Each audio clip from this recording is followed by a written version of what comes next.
right. All right. What's good? What's good? We are live on YouTube.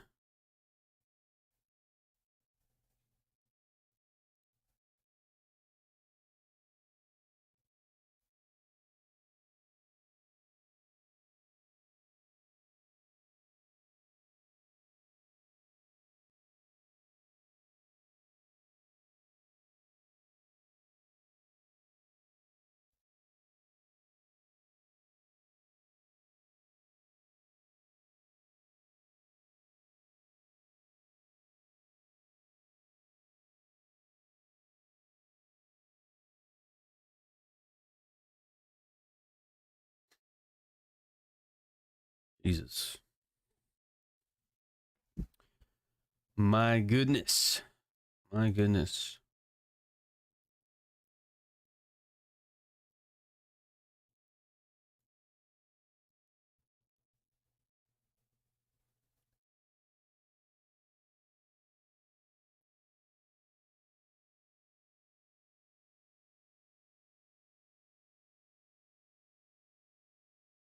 Hmm. Instead of end-of-day data, all TradingView users now have access to delayed data for popular futures and indices of the Chicago board. I think so. Hmm. All right, whatever. A lot of nonsense updates. A lot of nonsense updates. Naruto was good. Lots of upside today. I agree. I agree. And I slept in today, as per usual, on Fridays. So, you know, there's that. But we are at the end of the week and the end of the month as well. Today's the last trading day for the week and for the month of March. We've been pretty much in a banger all week. All week has been banger. Let's see, the 27th was Monday. Let's look at a daily real quick, make it easier. Monday, Tuesday was kind of flat, and then Wednesday, banger. Thursday, up close, not entirely a banger, but today's a banger as of right now. And this is why I had said something on Twitter a little bit earlier, even though it was very late. But again, that's because I slept in. But I said 41.20 was on the table, and that's why, because we were pretty much headed there. And I went, okay, well, what's on the daily? And you had that gap plus the high from March 6th. So that was there. And that right now is our current high of the day. That little space right there. So we'll see if there's a potentially bearish afternoon, potentially profit taking. I'm not entirely sure. And just be mindful. You know, if you're trying to pick a high or low, be careful. Be careful. You know, other indices, very, very, very similar story. So we'll see if the highs have been set for today. I don't know. I'm not saying that there is. You have some short-term highs there on the Nasdaq 1 minute. So we'll have to see. We'll have to wait and see. But I'm not doing anything just yet. Not doing anything yet. What's good, Sebastian? What's good? What's good?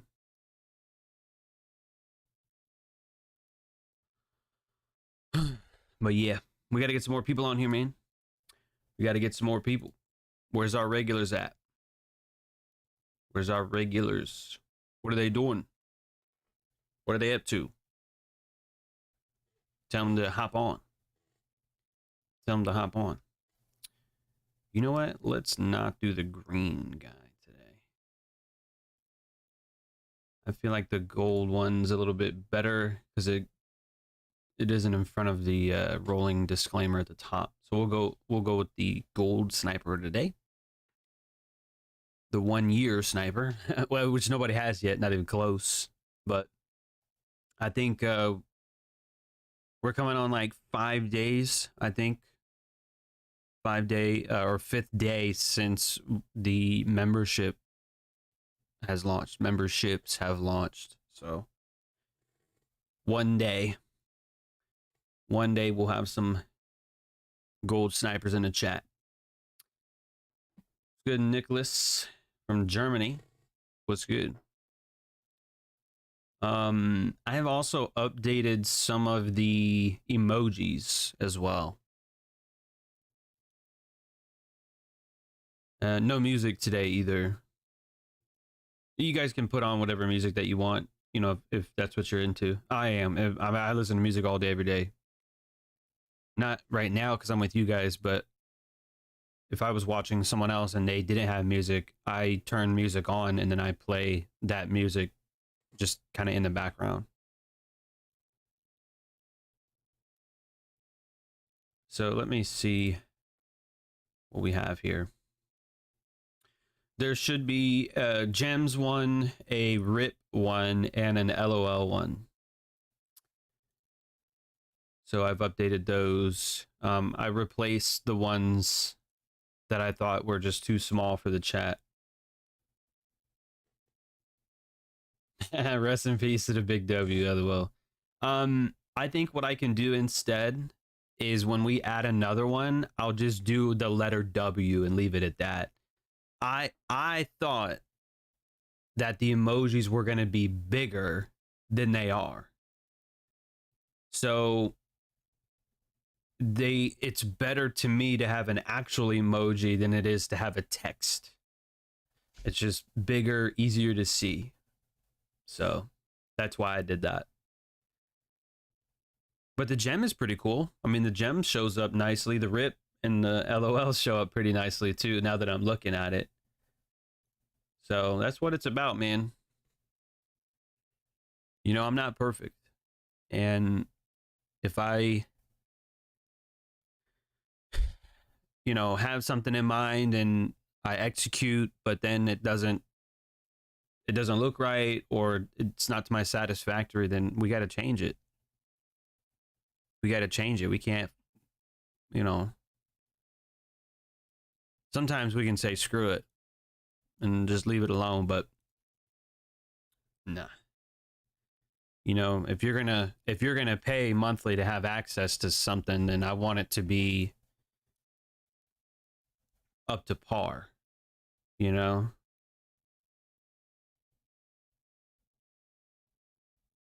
I don't want people to be like, oh, well, I have a membership, but like, you know, the emojis are like bullshit, you know?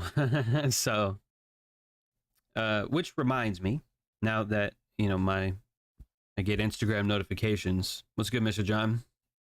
Morning to you too. There's a video that comes out in 3 hours from right now. So about 15 minutes after the stock exchange closes, there's going to be a video coming out. The Smart Money Stoics Part 2 and the giveaway details. So make sure you guys tune into that. Watch the video. It's not long. I think it's like 6 minutes. It's under 7 minutes. So it's a real quick couple ideas. There's instructions on what to do if you want to be a part of the giveaway. And then that's a wrap. And then it's a wrap.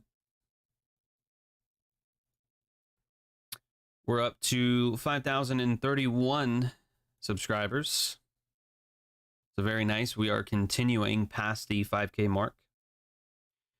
And I made some thumbnails yesterday. Pretty cool thumbnails, if I must say. And I will need to shoot and record the content for those and put those out pretty soon. And then I will very soon as well put out a membership only video. So that way you guys can start taking advantage of the perks available to you as being a tier 2 member of the channel. So perks, man. Yeah, got to have some perks. Not just the sniper and the emoji, but access to certain things that other people don't get access to. You know, John the gatekeeper. To an extent. To an extent. But anyways, I don't know how long we're gonna be here. I don't want to keep you here all day. And if it was up to me, if I didn't have a YouTube schedule, I probably would walk away. There's actually a lot of things I need to do today. There's a bunch of clothes that I gotta wash. I gotta go to the grocery store, get some shopping done. And Maxwell's book I gotta read too. I mean, I don't have to read it, but I really want to. So I want to spend time doing all those things. Because what I'll probably do, if my friends don't invite me over tonight, then I'll probably go ahead and go read and knock out the groceries at the same time.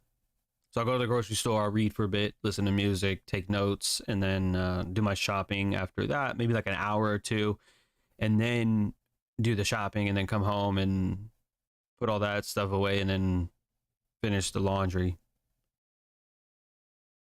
You know, fun stuff, right? Fun stuff.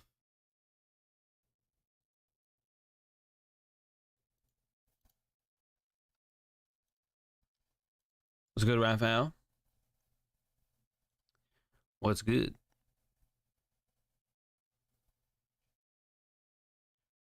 So, there was a conversation I had with my students last night about the current market conditions, and one student did ask if this week and more recently has been.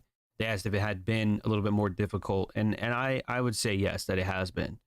There will still been opportunities, but it has been a slightly more difficult. So, what do you do in the afternoon session on a Friday when the market's been up the last couple days? Well, I think a lot of our minds go straight to wanting to short, right? However, just like I think it was Tuesday or Wednesday when we were outlining shorts, but then we realized that it wasn't going that way, so we ended up, not wanting to go short anymore. Right, admitting that we were wrong, and I told you guys not to marry a bias, or that we didn't want to marry that specific bias. And lo and behold, we ended up getting higher pricing, so we wouldn't have gotten our face ripped off if we were shorting. So today, I feel like it could be somewhat similar to that. But as mentioned, today's the last day of the week and of the month, so I think it just sets up like slightly different. If traders have been long all week and they want to bank the profit, that could potentially send us lower. But what I'm watching today, at least as of right now, generally I think my default answer is I want to short. Right? But I have to fight that impulse. And I'm trying to do one of those things. I'll just use the brush tool. I forget what this shit is called. But I'm looking, actually that's pretty large.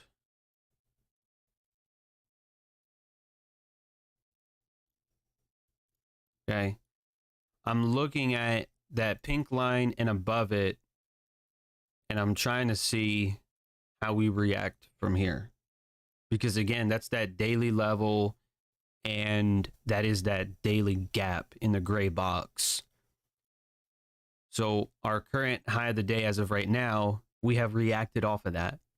But there is still a possibility that price can come up and fill that in, and then potentially go lower.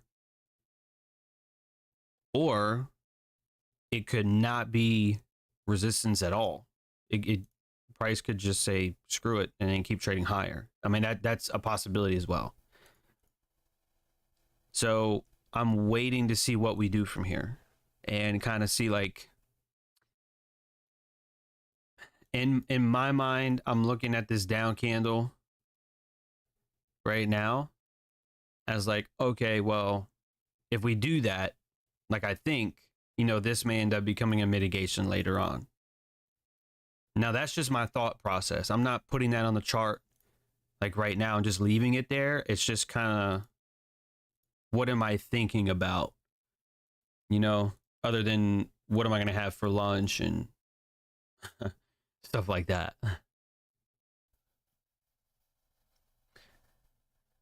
What's good, Allie? Good to get it out of the way on Friday, though, instead of putting it off for the weekend. Oh, yeah. Yeah. Sunday's usually a good day for that, too. Sunday's usually a good day to prep for the week. Laundry, lists, stuff like that. Like I said, I slept in today, so usually when I do that, I usually fall behind on the journaling and stuff like that. So, I'm gonna have to catch up on that later. And also, just to give you a little bit more of my thought process, I'm watching the other indices too, because if we get a divergence up here, that's going to be significant, potentially significant. Those highs on that 1 minute time frame, they look like they're going to get slapped. They look like they're going to get slapped. Because I think anybody that's trying to short this, if they caught a short earlier, what do you think they're going to do? They're going to go, oh, break of structure, retracement, and try and short that. I mean, which I guess it could be the case. And where is our stop going to be at? Up here.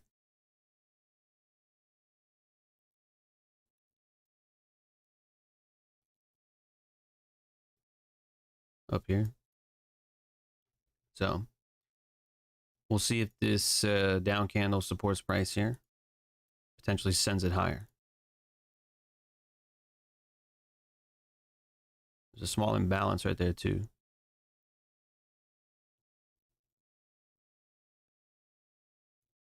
So we'll see again if price gets sent above those highs. But a lot of the times I am reluctant to long, only because I mean, look at this. Look where we're at. Market's been rallying since we've opened. 8:30 open. Slightly movement lower, but then we've just been up, retracement, up, retracement, up, retracement, up, retracement. So to me, it looks like it wants to continue higher. But to me, I feel like an idiot if I long, right? And then, oops, the market comes out and I get stopped out. And then now it's like, well, damn, dude, why did you buy after a really, really significant movement? It just makes you feel dumb. Sometimes getting in way, way late. There is a difference though, because I talked about this a lot the last couple of years, is getting in a move that looks like it's late. Another reason too is because the S&P had hit that high, that daily high. So we may not be done with that again, but if we are, then it's like, dude, you went long after another index took a daily high. Like, you're longing after a daily high has been taken. Why would you do that? So it's just that internal conflict of, it's just not logical to do so. So like that to me is why I think we could be sent higher, but I'm not willing to trade that. But, if you have a necessity to press buttons and you just need to do something, if that was me, then I would likely long this. But I wouldn't screw around with the stop though. It wouldn't be a super loose stop. It would be a fairly tight stop. So If we run that, you know the context behind it. So I'll have to give that a few minutes and really see what we do there. Were you expecting it to be crazy bullish today? No, I had no expectation. If anything, I wanted to see us trade lower today, just because I don't know. We were up the last 2 days. I figured, well, we may see some profit taking today. I don't know. And then I woke up and the market's like up big time, which is fine anyway, because, you know, if I'm still long stock, then that's great. You know, I've still got NASDAQ in one of my accounts, you know, full disclosure. Not a recommendation, but a full disclosure. You know, I long NASDAQ a few months ago. I don't remember where exactly. It might have been somewhere in here. I'd have to go look, but I don't remember. And so I still have that. But it was the triple Qs. It wasn't NASDAQ, it was the triple Qs. So to me, it's like, okay, well, that's fine. That is fine. Dow looks like it hasn't made that short-term high. What short-term high are you talking about? This one? At 1150? Oh, you're right. You are right. Well, let me pull up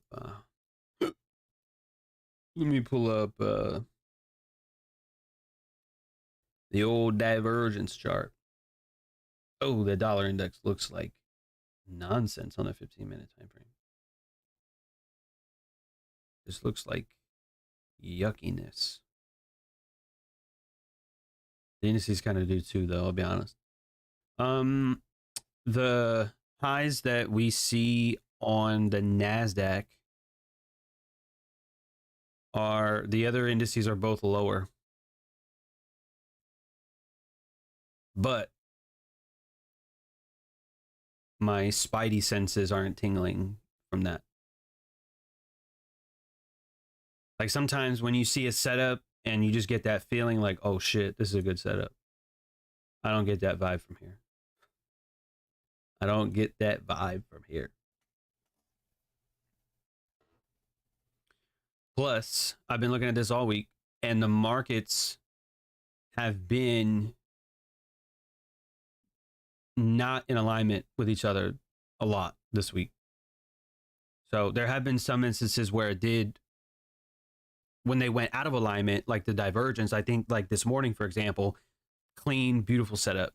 But when they're out of sync a lot, I used to get tripped up with that. Because I'm like, oh, divergence, it's got to be, you know, valid. And then I'd take a loss and be like, well, what the fuck? And I had to learn discernment. I had to learn to, you know, discern between, is this something that's going to be valid or not? And the conditions are part of that. And it's been a difficult week. There have been clean setups. Don't get me wrong. It's just been overall, it's been a little bit difficult. Not impossible, but just harder. The moves have been slow. Like yesterday, S&P, slow. Good setups, but just slow. And that is not good, fun trading.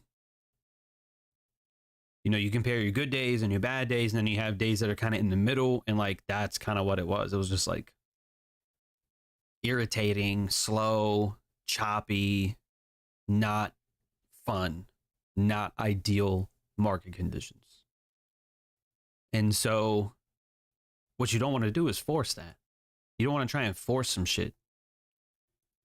That's the last thing you want to do. The last thing you want to do is force something. I know I tell you guys this all the time. It's just like a relationship. If you have to force it, it's probably not good. Trust me. Trust.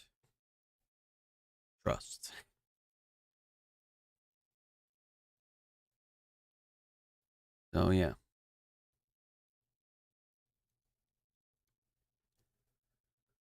The current high?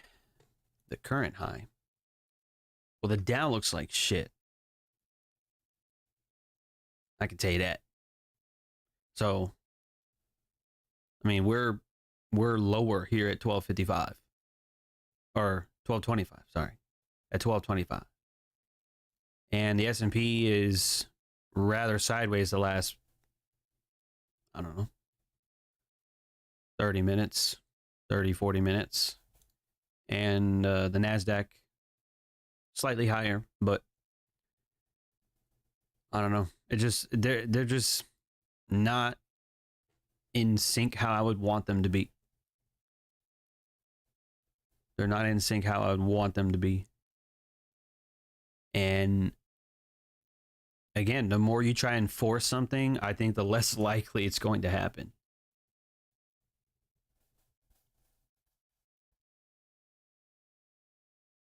Are we, oh, you know what? I don't know if I changed the latency.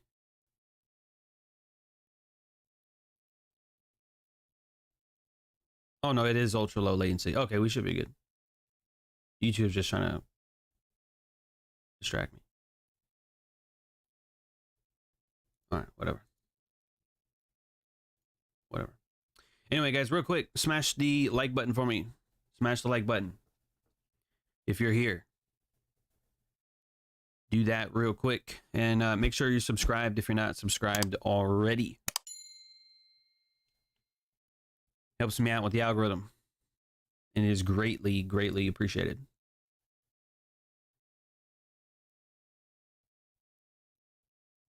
So here, let me give you this. Let's assume for a second. Let's assume for a second that we were long here from this imbalance, or maybe even this down candle here. And you see how we've initially traded into that imbalance and we reacted decently, right? But then now we're just hanging around. We're hanging around and not doing much. You know, if you were in a long position right now and you were scalping on a 1 minute time frame and it's been 11 minutes or so and price kind of goes your way, but then doesn't really do anything, and it kind of goes your way, and then it's like, oh, back to our entry.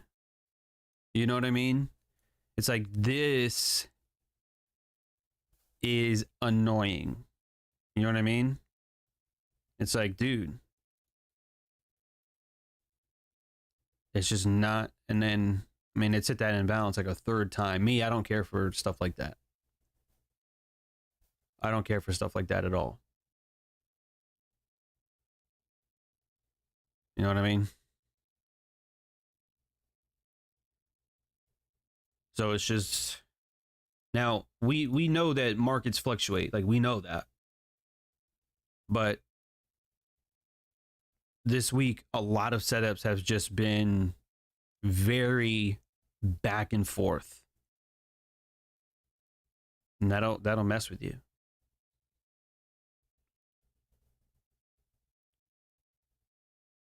In that case, would you already have put the trade to break even? Knowing me, I probably would have been.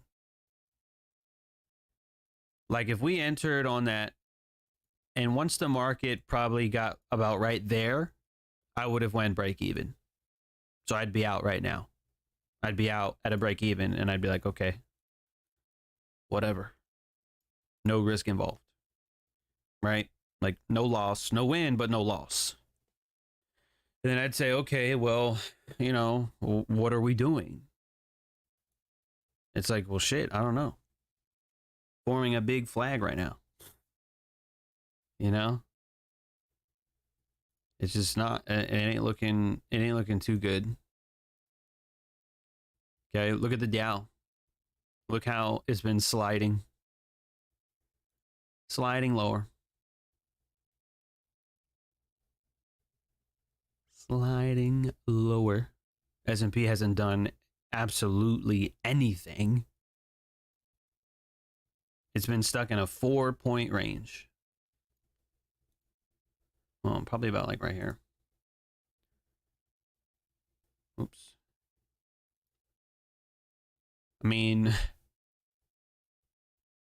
50 minutes, almost an hour long, and it's been stuck in a 4-point range. Okay. I mean, it's had movement though. We've had a lot of movement today on the upside, yes. But let's imagine that we were long right now.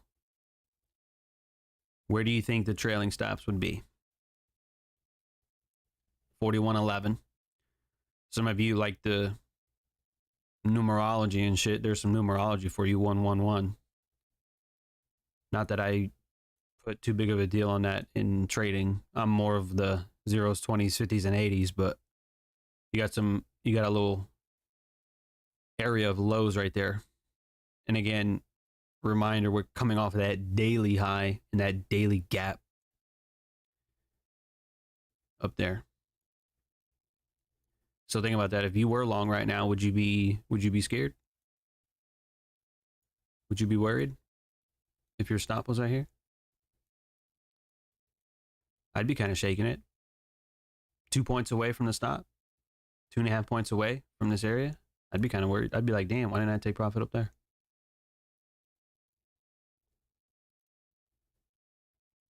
Dow, not same lows, somewhat similar, just more distinctive though. That is a distinctive low at the 1046 level.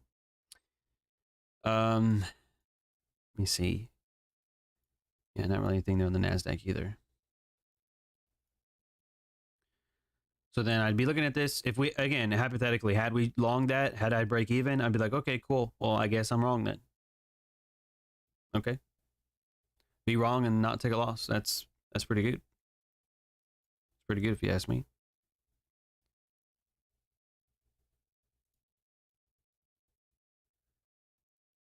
So let me just see the, oh man, it just looks sloppy. It looks sloppy. But hey, if you came in late, I said this earlier, if it was up to me, I'd be done. I wouldn't stay here today. I have shit to do. I'd go and do that. I wouldn't be in front of these charts today. Not today. You don't want to get frustrated. You don't want to get mad and try and push buttons, revenge trade, or anything like that. You don't want to do that. You don't want to do that. And then those look like equal highs on the S&P as well here. Kind of hidden a little bit though. But you have those too. But you have those. I'll take that eye off, but so we're gonna take this off as well because we don't really need that anymore. But yeah, we'll keep the S&P here for a minute. What I'm doing is just seeing if we're gonna run these lows on a small time frame. If we retrace back up, all I've annotated is just this up candle here.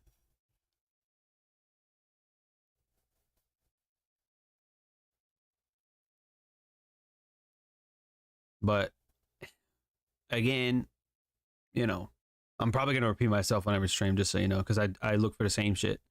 But if we had like a distinctive divergence here in the afternoon session, that would, and then we got like a bearish setup, that would be to me like, okay, I'll, you know, that's probably going to look like a decent setup.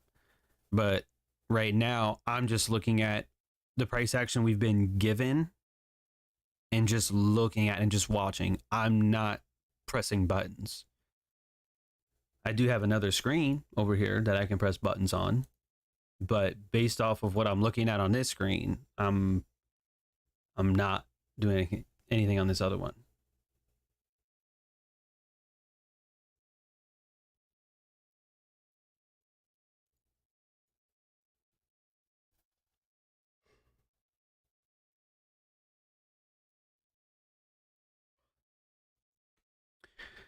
How do you discern invalid divergence? You were saying the indices have not been aligning how you've been wanting, how do you know when not to trust divergence enough? Because if they diverge over and over and over again, or like in the morning time when I think earlier this week the Nasdaq was rallying and then the Dow was trading lower and the S&P was flat, like to me, I look at that and I'm not doing anything with that at the time.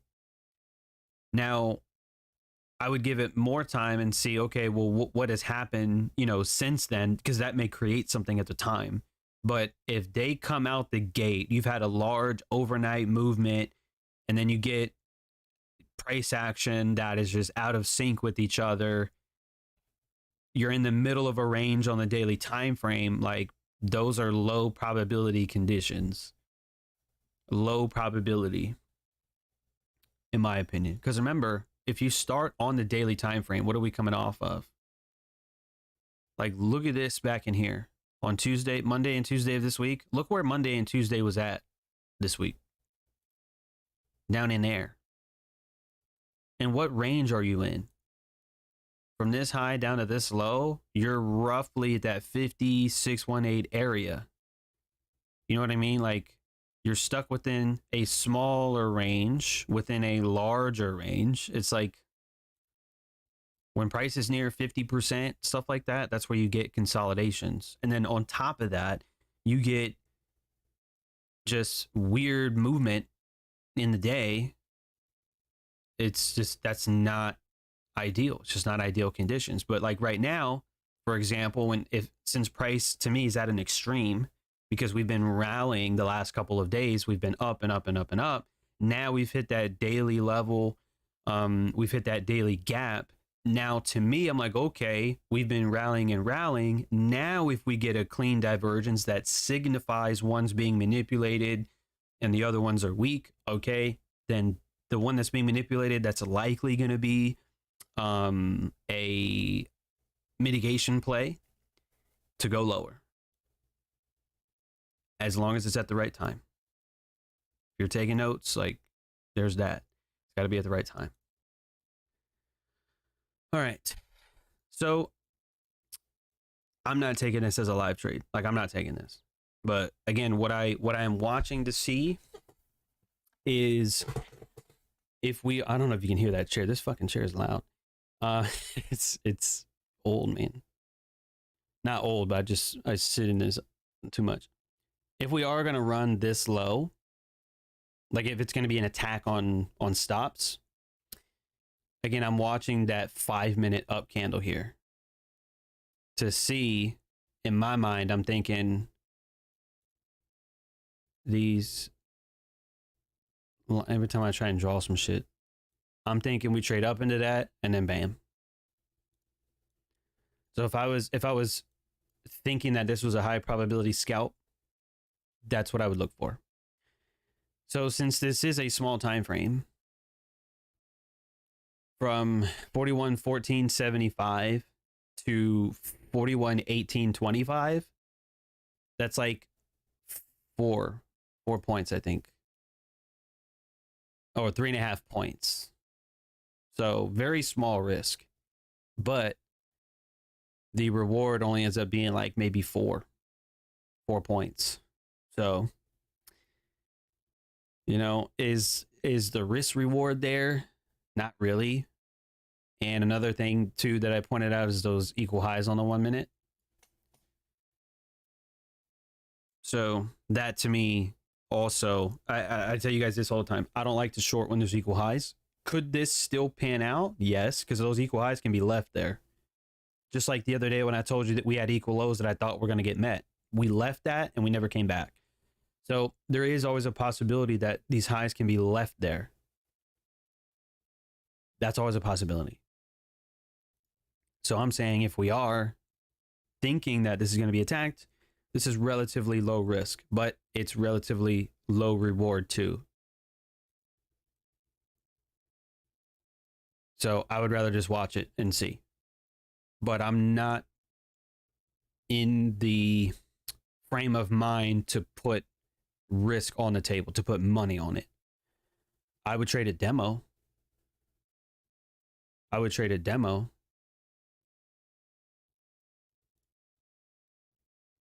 Okay. Just for practice to see. 41, 14, 75.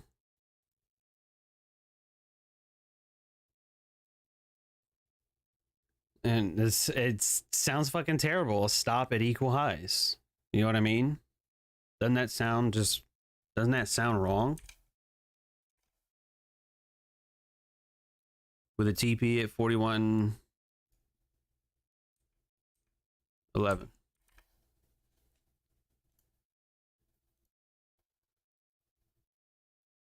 Okay. Again, this is just a paper trade. This is a like practically a 1-to-1 risk reward. I wouldn't take this live, but I just want to see. And so this is what I was talking about.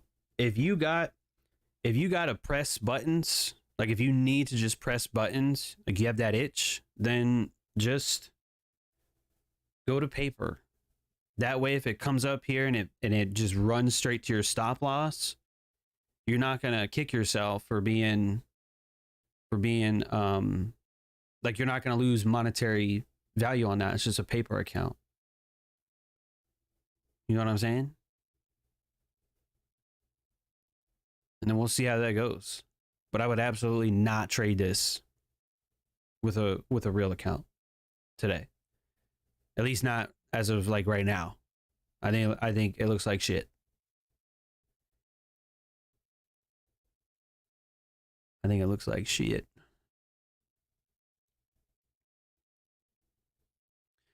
And then as well, 41.11, maybe like 10.5, like 2 ticks. 2 ticks below that low. And we'll give it some time here on a 5-minute time frame.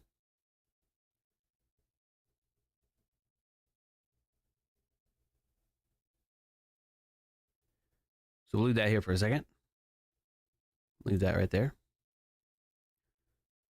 I just want to catch up on the NASDAQ real quick, just to see what's going on over there. Looks like we never came up to those highs. That's fine.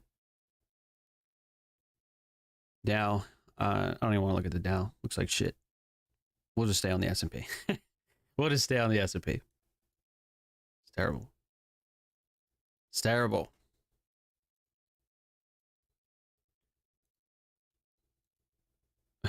So I cannot stand you sometimes. You always say that. I'm like, no, because I see OBS. I can see my camera. I can see it.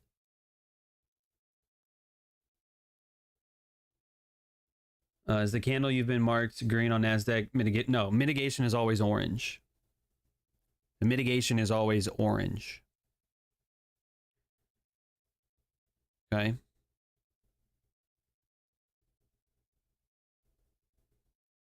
So this looks okay.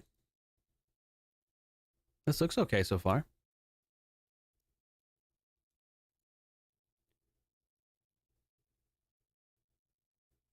If this was a real trade, if this low gets broken and we close below that, that to me would signify a break-even status.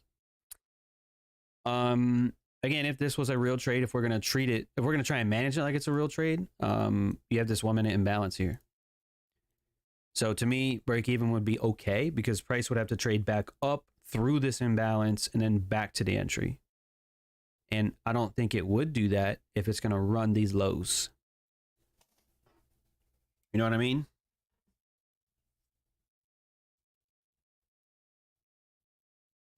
Again, that's just my thought process.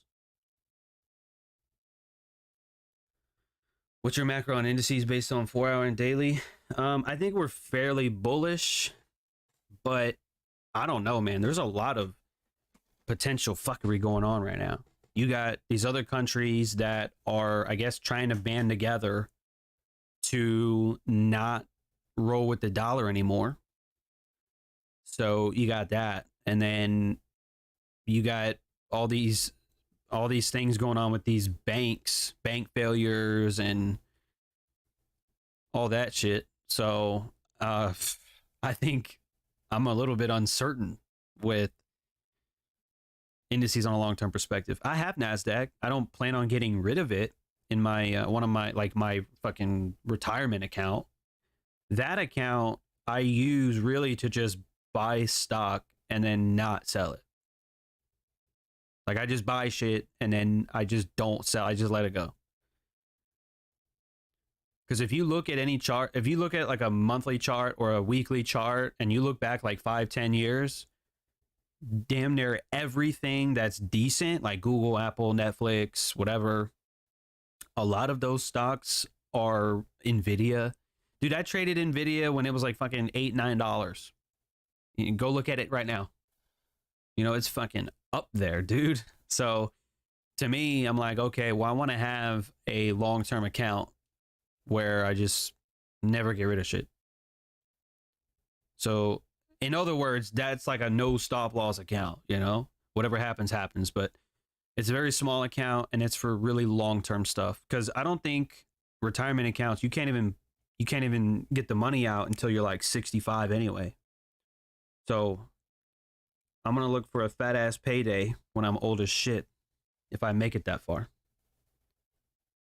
You know what I mean? But yeah, I really don't know. Macro perspective, I'm not very good at. Only in commodities. Out of all the trades that I've called that were fucking monstrous, like bigger than probably 99% of the people that you know, all came from commodities, not stocks, not indices. So I called like one big move on indices, like one time, and that was it. So yeah, needless to say, I just not very good at super long-term plays like that.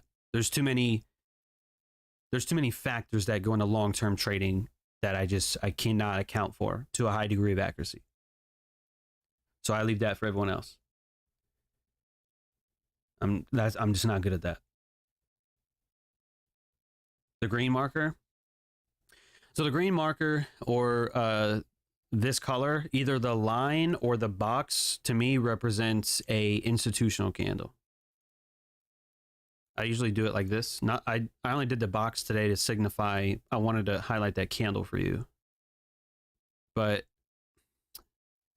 can we fucking extend these price? There we go. Get that out of the way. I was just signifying this candle for you. Okay. That's all that means. But when it's my chart, it's usually just the line. Okay. So think about that. That wasn't a bad entry, wasn't it?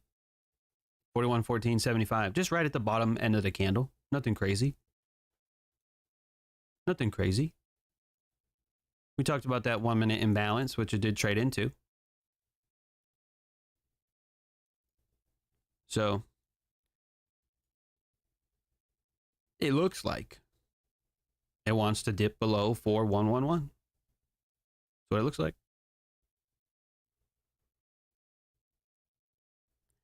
That's what it looks like.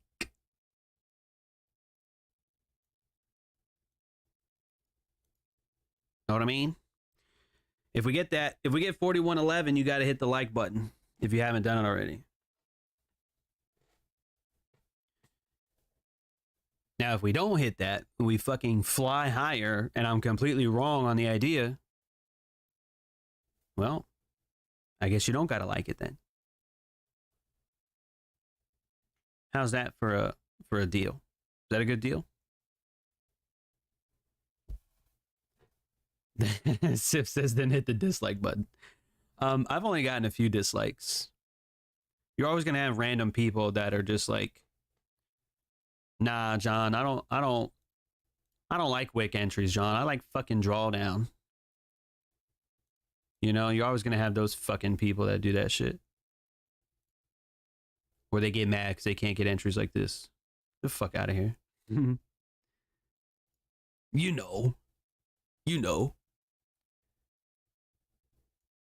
We need the drawdown entries, John. We need the fucking drawdown. Dislike. Sniper entry. Go be a fucking Grinch somewhere else, you know? We're here to learn and to practice and have a good time. So now let me talk to you for a minute. If this comes back to the entry, I'm gonna say, I told you so.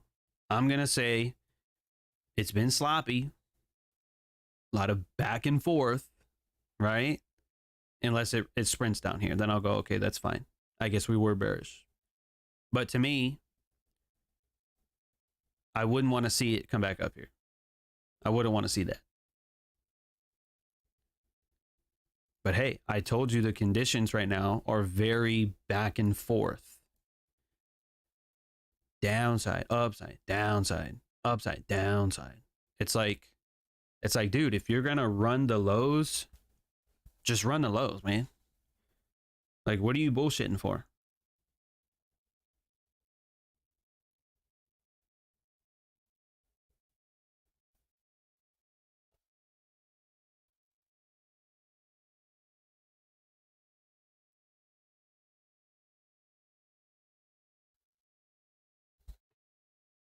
So, back in the 1 minute imbalance. Again, if it was me, I wouldn't want to see us trade back into the entry. It can, price can do that. That's not what I would want. I wouldn't want that. I wouldn't want that. You know, that's me trying to give my will into the marketplace, and that never works. That never works.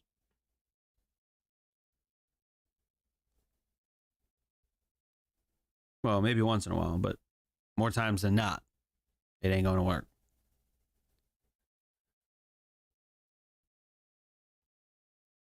So, we've traded about halfway into that imbalance.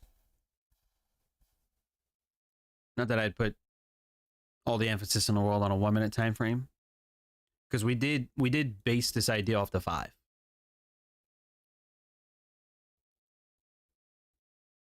So it does, but it does look weak. It looks weak. Weak sauce.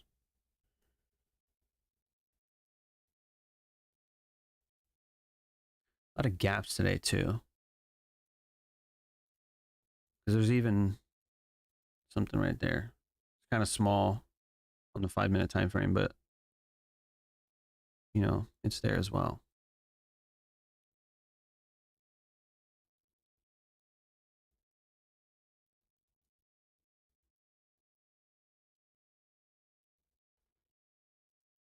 Okay.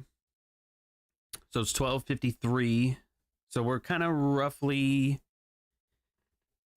around that 1 hour close. I wouldn't want to see the 1 minute trade above and close that imbalance there.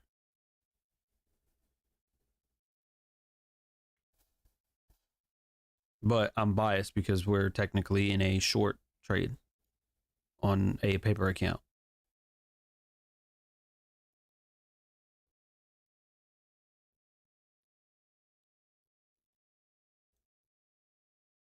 And this is the only, again, distinctive low on Dow. So the stops are probably going to be there. 32 or 33, excuse me, 262 for the Dow.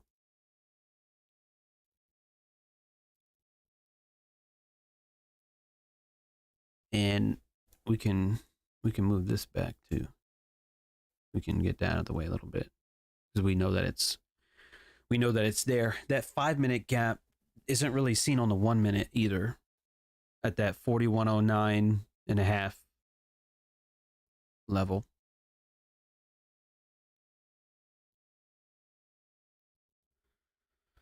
So yeah, now we wait. Now we wait. And it's one of the harder things. Unless you've got like a book or, again, music. I love music. I listen to it all day. Or if you have a conversation with someone. But for me, we're here, so I want to not just walk you guys through the thought process, but try and entertain you a little bit to a degree. All right. If this was a live trade for me, if I was in this live, I'd be break even.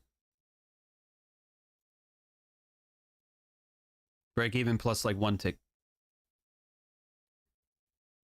1 or 2 ticks, because if it comes back fast enough, it can actually slip you 1 or 2 ticks, and then you go, well, damn, I was break even, but then I fucking took a small loss.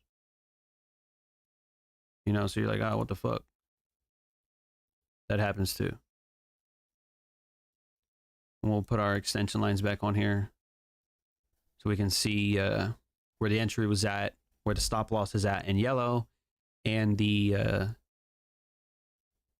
TP at 41.10.5, which is just 2 ticks below 41.11 anyway. So what have we done here? We've taken risk off the table, mostly. Again, you can still be slipped, so don't just say it's technically not risk free, because there's still always the possibility of slippage. But if we were at a 4-point risk, we now have reduced that. So logically, it's we either break even or we're going to be right. So that's kind of like a win-win. We either don't lose or we win, and that's pretty decent. Now, the only bad side to that is it can come back, break you even, and then go your way. Right? But you see how now we're trading back above that imbalance? I don't want to see that. Okay, so if I'm wrong, if we don't run those lows, bam, now we're at break even. See, it's back at our entry here. That's the fucking conditions that we're in. It's just a lot of give and take.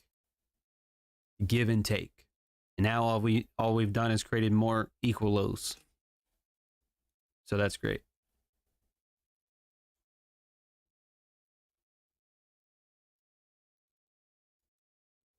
Okay, that's great.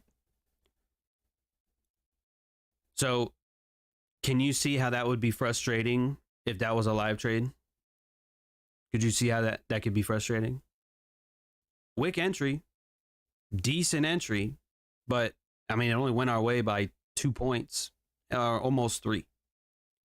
Almost 3. But now that it's back into that imbalance, we didn't want to see it trade above it, right? What's it doing now? It's rallying. Oh, well, if we were in this, now we'd be in fucking drawdown. Potential loss, right? So to me, I would be happy if we broke even.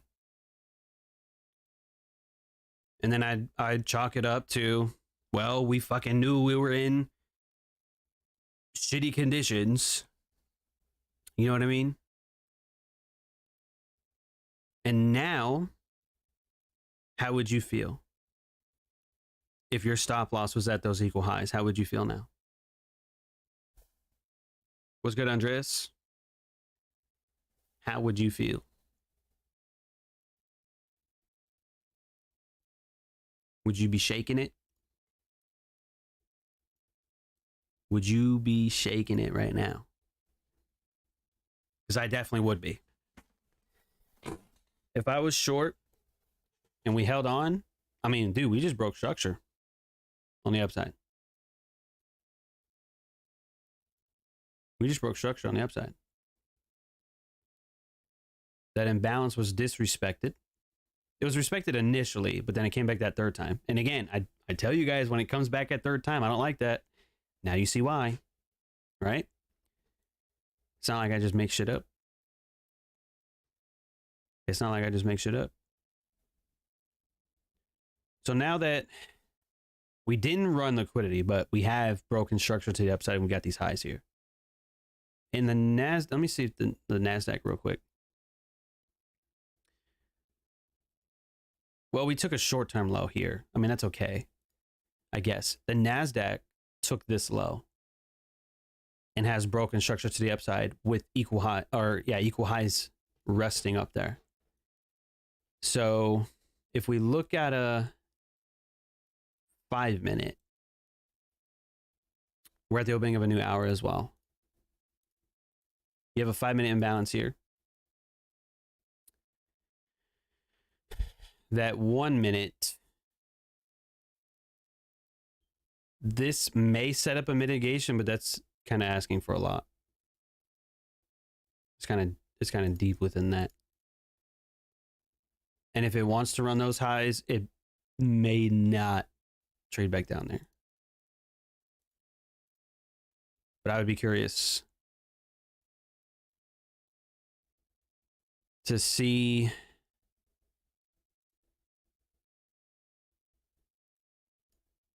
well, this is kind of high up there too. That's kind of up there as a potential mitigation. That's pretty tight because the mitigation to the liquidity is it's a very small range. So if this trades up and then back into like this up candle, that could be, you know, like a trampoline to send that higher, but I don't know.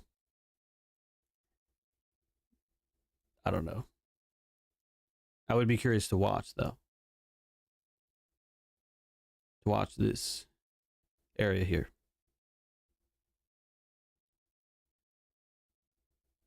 Or price could just fucking jam up there right now and have no retracement. That's a thing too.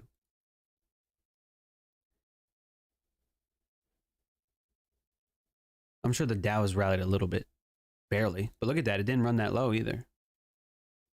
It didn't run that. That may set something else later though. That's a okay. So come back for a minute. So remember the original idea? I said if we diverge up here, that would make me a little bit more confident for shorts. So if the S&P, if the Dow, or excuse me, if the NASDAQ runs those highs, the S&P runs these equal highs, but doesn't take that previous high, that could be problematic for longs. Because this to me would signify the potential manipulation. Yeah, see what, it didn't even offer a retracement. Didn't even offer a retracement. None. It just said, see ya. Goodbye. So those highs were taken. Not by much. And I'm not saying this is a reversal. But that's been met. The S&P equal highs have been met. Now you know why we didn't take that. Now you know why I didn't press buttons on a real account. Hell, it was hard for me to even say that earlier with a stop at equal highs. Now you see why we wouldn't have done that. We would have been stopped out right now. That's not very fun, is it? Being stopped out's not very fun. But due to very aggressive trade management, we would have taken a break even. Oh man, just set and forget. Set and take a fucking loss is what that sounds like. But hey, who am I, man? Who am I? You know? I don't know what I'm talking about. I just make shit up as I go along. I just make shit up and just hope it works. I just take random guesses at shit. And just pray that I'm right. You know? Don't study, don't have experience. I've only been doing this shit like a week.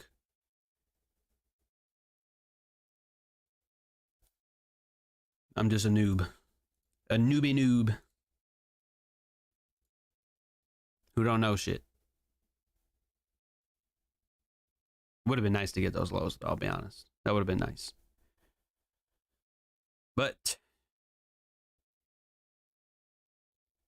if you've been paying attention, I know it might be hard to pay attention for a long time. Now, it's been an hour now, and I know paying attention for a long time is hard for some people. But if you don't have to write everything down, but if you just remember what I said, if you remember, we talked about these highs being in here, and that's why I wouldn't short that with a live account. Now you see why. So if you took that on a live account thinking that, you know, Well, John's taking it on paper, so I'm gonna take it live. Well, fuck, you just took an L. You just took a loss on that. When I told you I would not do that, I would not take that live. So if you took that live, you're, you know, it's not good.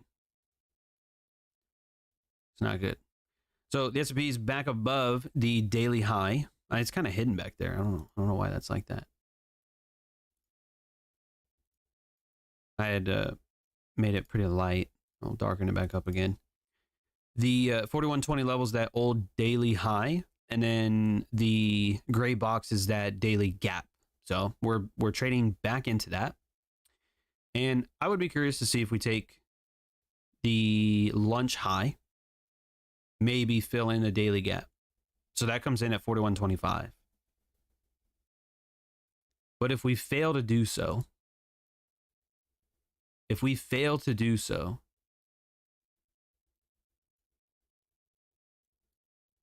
let me see something.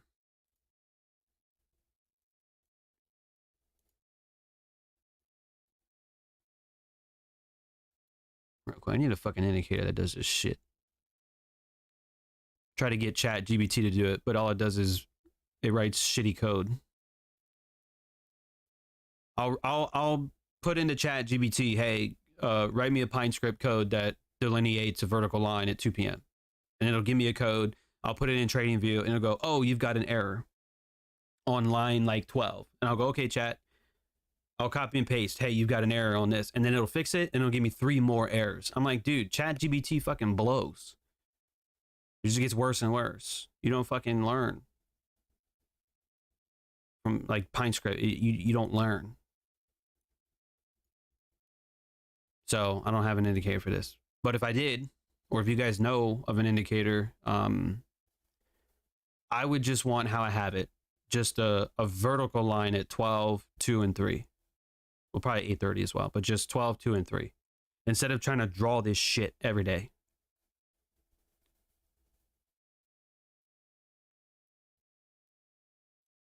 So 4125 closes in that daily gap. If the S&P does not trade above this high, that could be problematic. And I would want to see if the Dow does it too. So you see how the NASDAQ is above those highs here? The Dow is not. And the S&P is questionable. I mean, it looks like it's going to.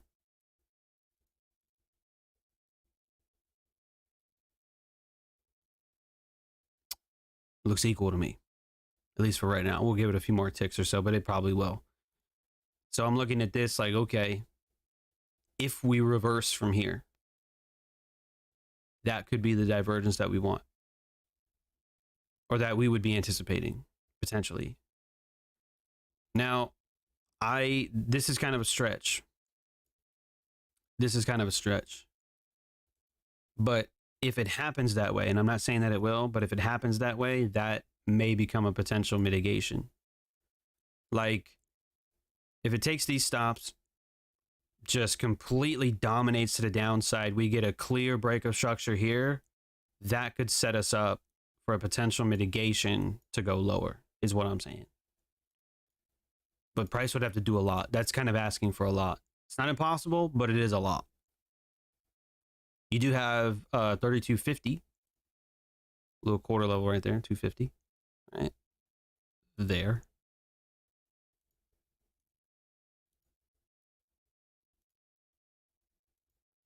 So we'll see. But again, that's like the thought process of if we are going to trade lower in the afternoon, if we are going to have a reversal, then if we get something in alignment with this, then I could see that as a potential trading opportunity that last hour. But if we don't do that, if we just continue higher, the S&P, if it continues higher, and the Dow just maybe trades higher or just starts to go sideways, I wouldn't do anything. There's only 2 hours left in a day. and I'd say I got too much shit to do. Too many clothes to wash and dishes, or not dishes,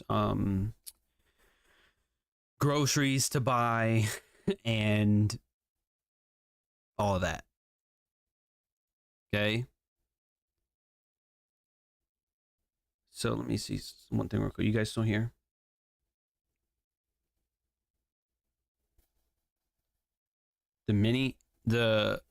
Well, they're all E-mini, but one is micro.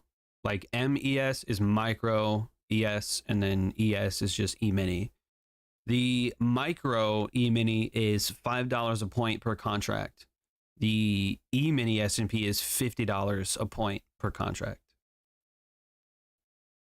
So I prefer the micros because it's not going to rip your face off if you're wrong.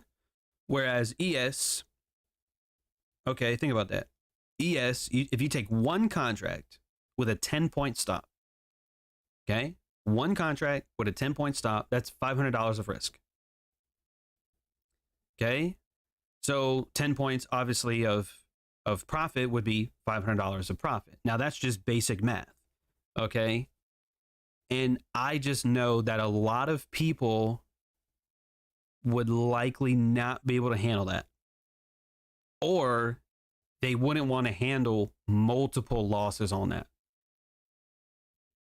And so hopefully now you know a little bit more on why when I frame trades on the S&P or the micro S&P, I don't like to go more than 10 points. Okay? So the micro, $50 a point, or excuse me, $50 a contract on that 10-point stop, because it's $5 a point at 10 points is $50. So I can easily take multiple of those because you can scale out partial and stuff like that. Whereas ES, you would have to take multiple contracts. So if you take 2 contracts, you're at $100 a point, which is doable. Don't get me wrong. It's doable. But I mean, dude, look at the movement here. Okay. Look at this movement.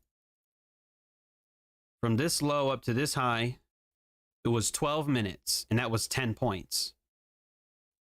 So that's $1,000 right there in 12 minutes. Okay. That's $1,000 worth of movement on 2 contracts in 12 minutes. A lot of people are not going to be able to handle that. A lot of people are not going to be able to handle that. They're going to look at the money and go, what the fuck? You know, they're going to be very, very emotional. You know what I'm saying? Now, you know, I can lose 1,000 or a couple thousand, but that shit isn't the most comfortable fucking thing in the world. Shit is not comfortable losing $1,000 in 12 minutes. I can tell you that right now. Okay. That shit is not comfortable for anybody.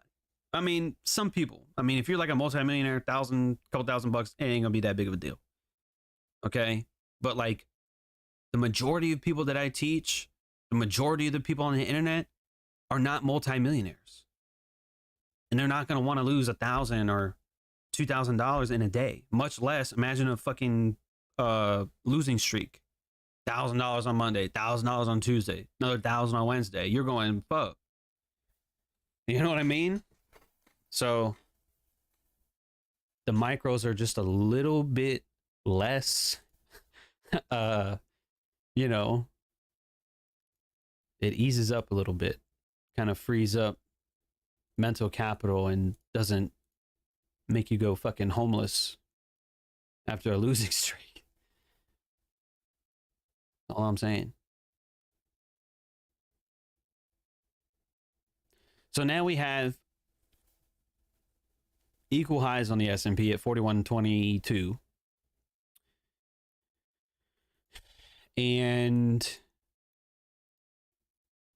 I would be curious to see what we do from here. Because now we're just at another weird spot. Weird fucking spot.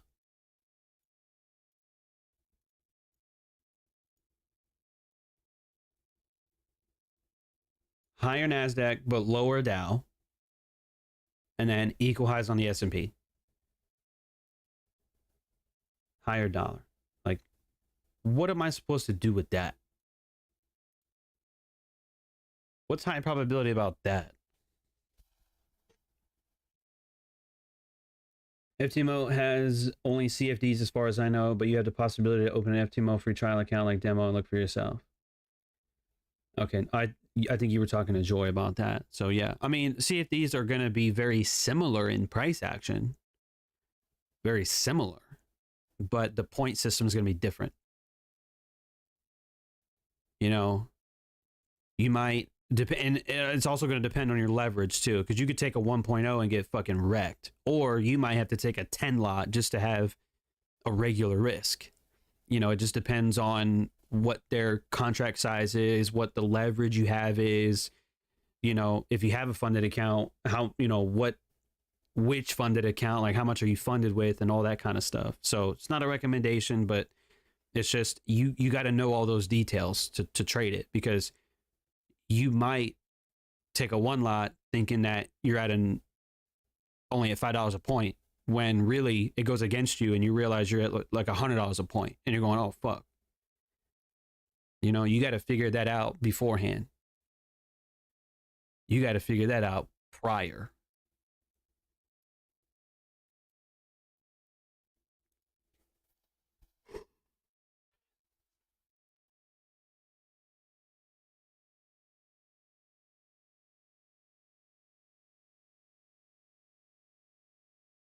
Any other questions that you guys have?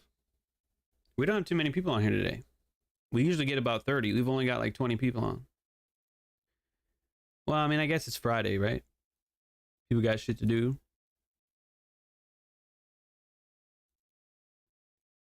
People got shit to do. The real question is, who is going to be our next tier 2 member? That's my question. That is my question.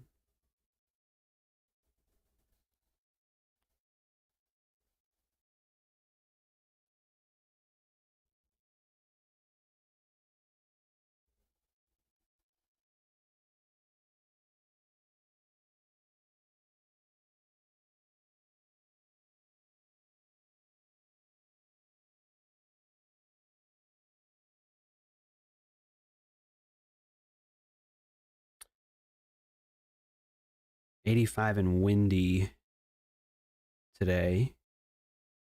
Ooh, okay. So tomorrow it's supposed to be sunny, so I might do my ice bath tomorrow. Might do my ice bath tomorrow.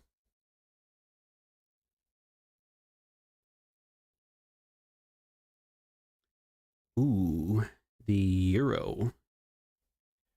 The euro actually had a really good opportunity earlier.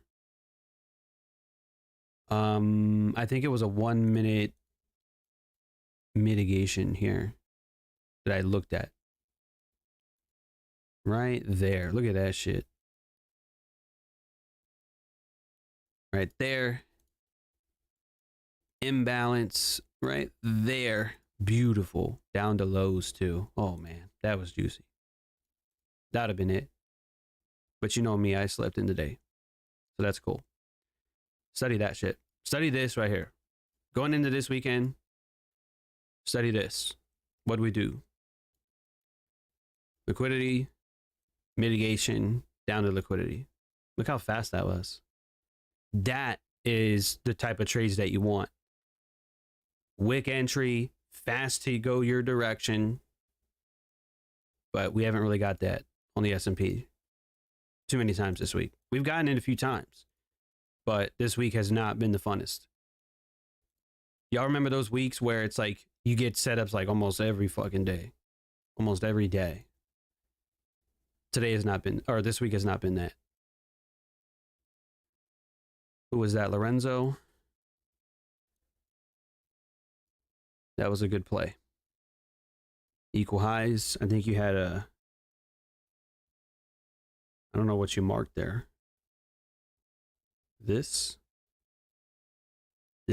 up candle right here.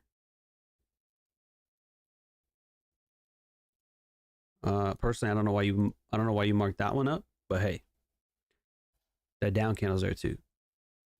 So that's that's a little swing right there. And then you've got, I think, this up here. Right? I'm trying to look at it. This right there. I think you've got that too.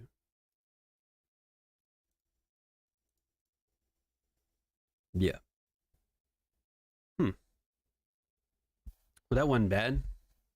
1 minute time frame on the euro. I just don't know what we're coming off of though. I don't know.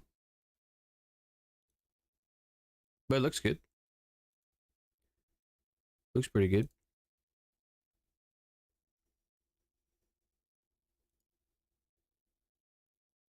Trying to see something real quick. We got no wick on the 1 hour candle open. So that's a little suspicious if you ask me. It's a little suspicious if you ask me.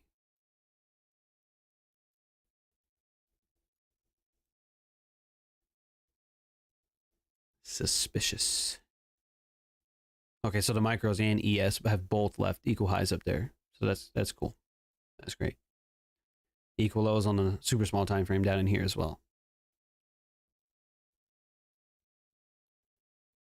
There's that 1 hour open, that 1 o'clock from 22 minutes ago. Okay. So it looks like it's on track to do what I outlined a little bit earlier, but it would really have to. We'd really got to get some volatility here at the end of the day if we're going to do that. We would have to break this low with aggression, and then hopefully within that, leave an imbalance. Oh, excuse me. Sometimes you gotta stretch. Again, if it's on track to do what we want to do. But what bothers me is the equal highs up there on S&P. We could leave that for later or next week, but it wouldn't necessarily disqualify this being a trade. So what I'm looking for, okay, just to give you, more specific, because I know I talk a lot.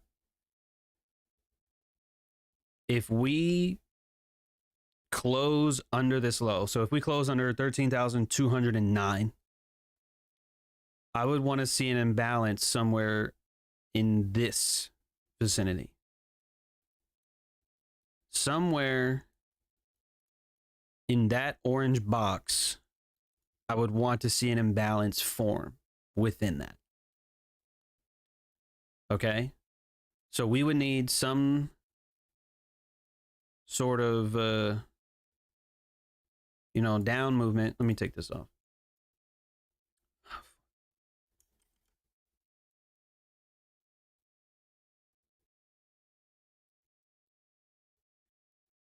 We would need something like that.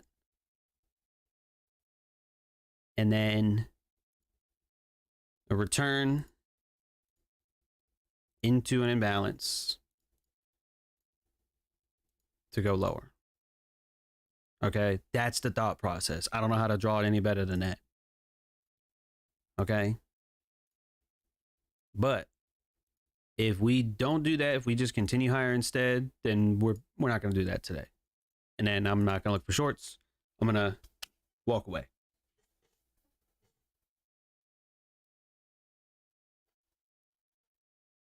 Where would you place your stop if you enter at the imbalance? I always find it hard to determine where to put my stop when I entered off an imbalance. Okay, so there is a video I'm going to put out on this very soon. Very soon. And honestly, I'm thinking about making it tier 2 only. I was looking at this yesterday. Okay.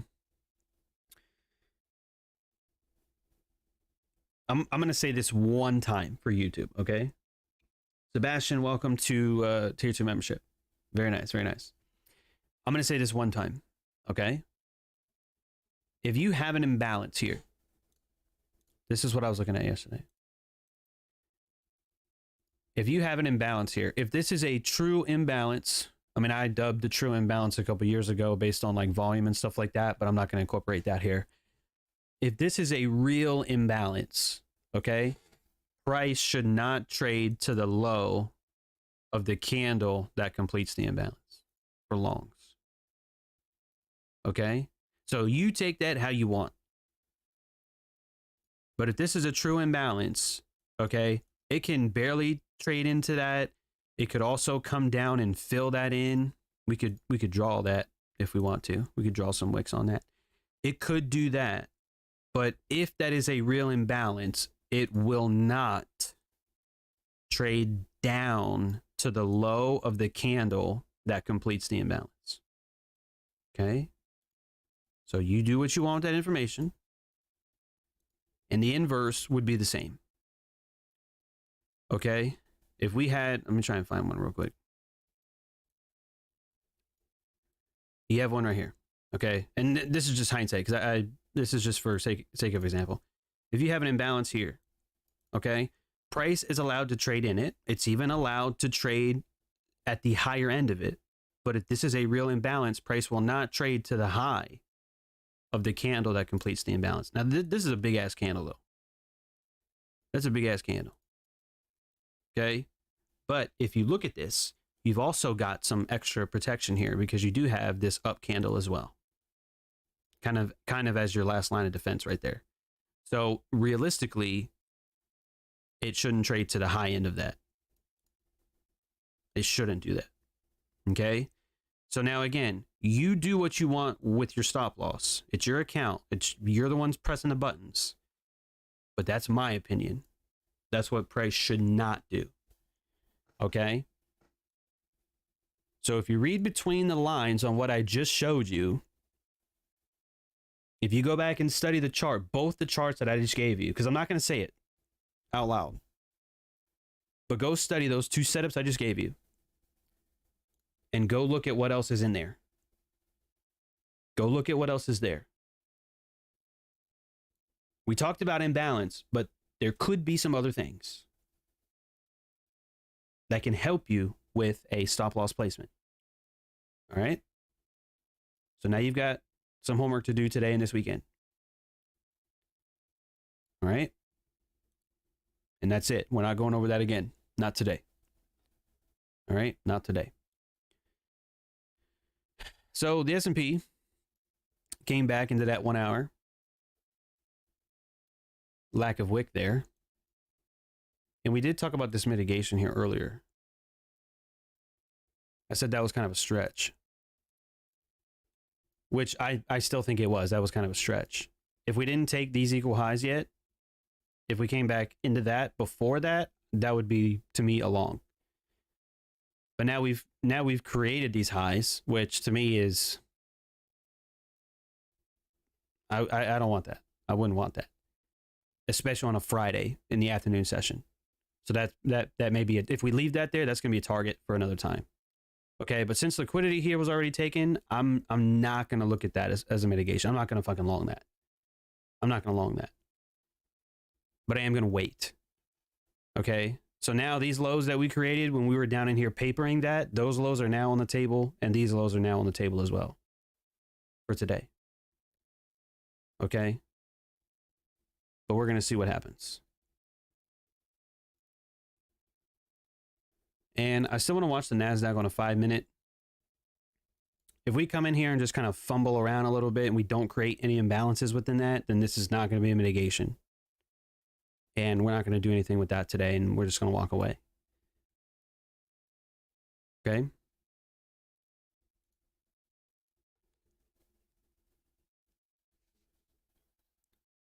Yeah, study that, Andreas. Study that. Test that theory. But you should do that with everything else too. All the things that I tell you, you should study. Okay? And you'll see that sometimes I'm wrong, sometimes I'm right. You know, it's going to be mixed. But if you see things like what I just gave you with the imbalance, that it's going to be true more times than not, unless you just get it wrong.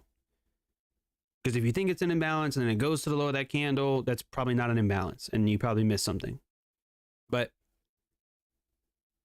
study imbalances prior to runs on liquidity.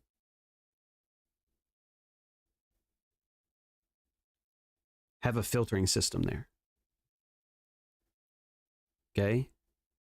And then you'll see a little bit more of a higher accuracy.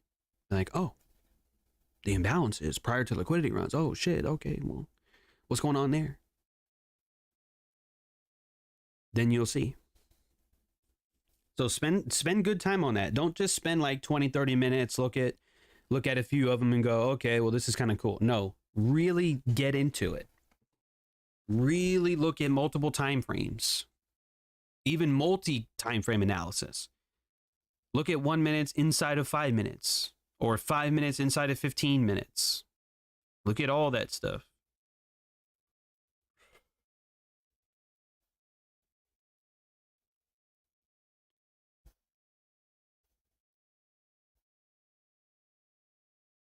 It's only for your benefit.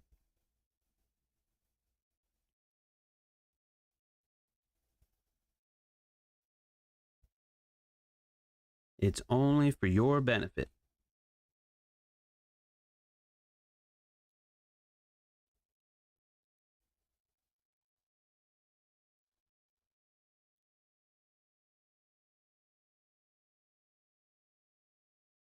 Wow.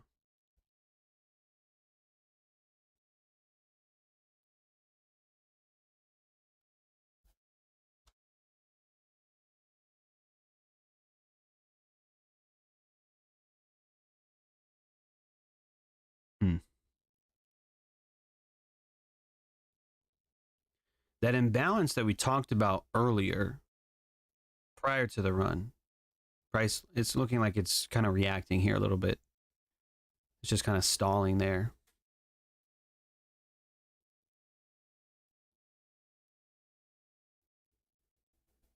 And it looks like that 1 minute mitigation is getting a response as well.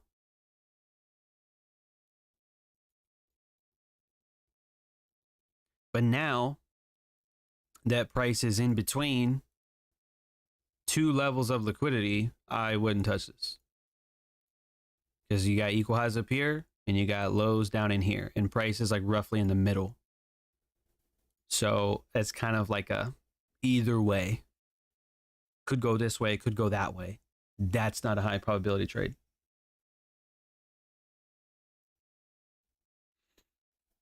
Look at that gem. That gem looks sick. Passed my verification phase 2 for a funded account last week. Got absolutely clapped this week. Yeah, this week. This week has been interesting, man. It's been difficult. Not impossible, but it's been difficult.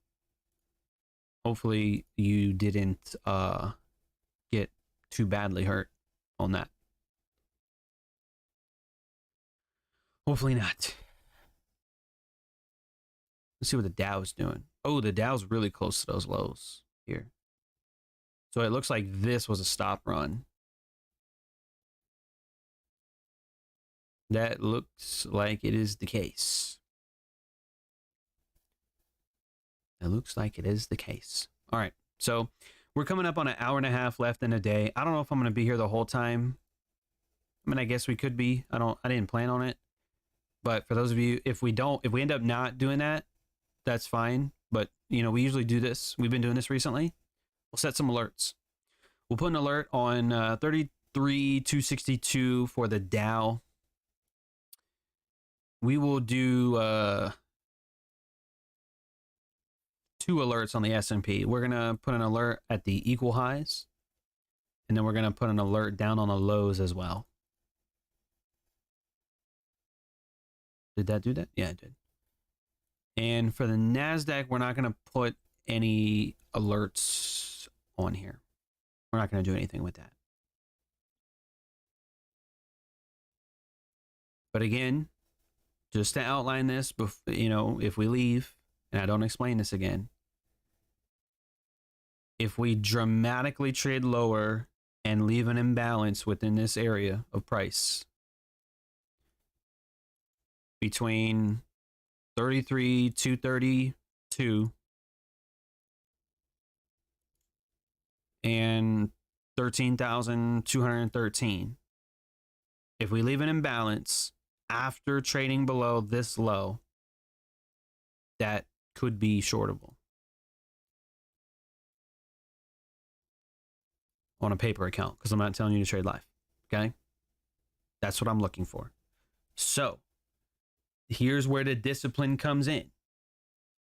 If we do not get that, we do not short. Okay, if there's not a short setup, we do not short. Okay, so just because we're looking for lower pricing, or I happen to be looking for lower pricing, that doesn't mean we're going in there and just trying to force a setup. Well, this kind of looks like a short, or maybe this is an imbalanced short. Like, no, we need something specific. We need something specific. I'm not in here on a 1 minute trying to short the S&P right now. There's nothing in here that would signify to short. And just like earlier, I wouldn't want to short when we've got equal highs, but all we did was fucking create more equal highs on a higher time frame. So I feel like people trying to short this market all day are just getting ripped, or they're doing this shit like we did earlier where we got break even, you know, because the predominant focus has been upside. And I just feel like people, I want to short, I want to short, I want to short. And now these highs have been formed to create resistance. And the market's given a little bit to make it seem like maybe that could be resistance. But then we may end up flying up there. Or we leave this alone altogether, take an absolute dump at the end, and then come to these highs next week or later, at a later date. I don't know. Okay, but that's the logic of an intraday perspective. Short, I mean, look at this market, guys. If you've been trying to short this, there's been no opportunities for you unless you happened to get up here on the initial first move lower. Possibly, but then look how quickly it came back up there. Shorts have been getting bodied all day long. No pun intended. All day, shorts have been getting crushed because price keeps going higher and it keeps going higher. But now, since we're getting close to the end of the day, remember, we're at the end of the day and at the end of the week and at the end of the month. So we could see some potential volatility at the close in that last hour. I'm wondering if the NASDAQ has formed its high of the day. As soon as price traded right here, we pointed out 13,250 as a potential quarter level, which they usually can be. Not always, but they can be. So we're going to have to see how this goes. But remember the rules. It has to trade below this low, and it has to form an imbalance within this area. If it doesn't do that, there's nothing. Okay? Does that make sense? I know I kind of repeated myself a few times, but I'm trying to get you to understand. If it doesn't form, then there's no trade. And then guess what? The quicker we find out, the quicker we can go start our weekend and be fucking done with this shit. Because this week was difficult. And I would want to walk away right now. But I'm here with you guys. And I want to try and give you something. Not a trade idea, but I want to give you thought process and I want you to learn something. But for me, I'm not taking, I don't plan on taking any trade right now unless we get that. If we don't get that, nothing. And I feel like that's hard for some people. I feel like that's difficult. You don't have to press buttons. You don't have to have an opinion on world events. You don't have to push buttons in trading. Okay? I could go off right now on some recent events, but I'm not going to talk about it.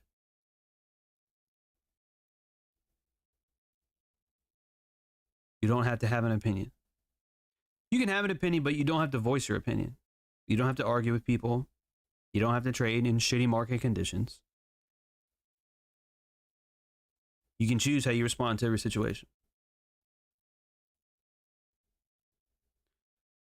Smart Money Stoics. Episode 2 comes out in an hour and 30 minutes. An hour and a half.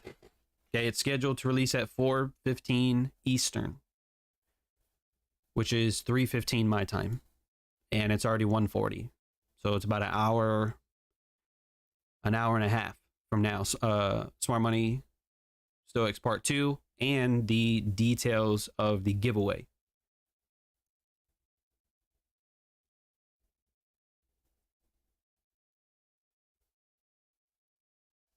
You got smashed on a short today? I understand.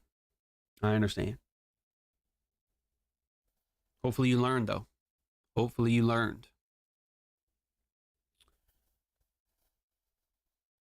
You think difficult is going to be the new normal since so many people are getting good at smart money concepts? No, not at all. Not at all. The market does not move based off of, a few thousand or, maybe 10, 20,000 traders that are trading in a somewhat similar fashion. And that's pushing it. We don't move markets. And it doesn't matter how many people take the same setup, we are not going to move it. We don't have the capacity. We don't control the algorithm that fucking delivers price. And we sure as shit don't have anywhere near the volume it takes to move price if we wanted to move it. We have no control over that. So it doesn't matter if everybody and their mom and their grandma is shorting the S&P right now. We could go on national television. You could have the fucking president come out and say, everybody's short the S&P right now. And that bitch would fly higher. That shit would fly higher. Because we don't control price. So, no. My opinion. Lewis, I am writing my second book, but it's not on trading. It's not trading related. It's personal development related.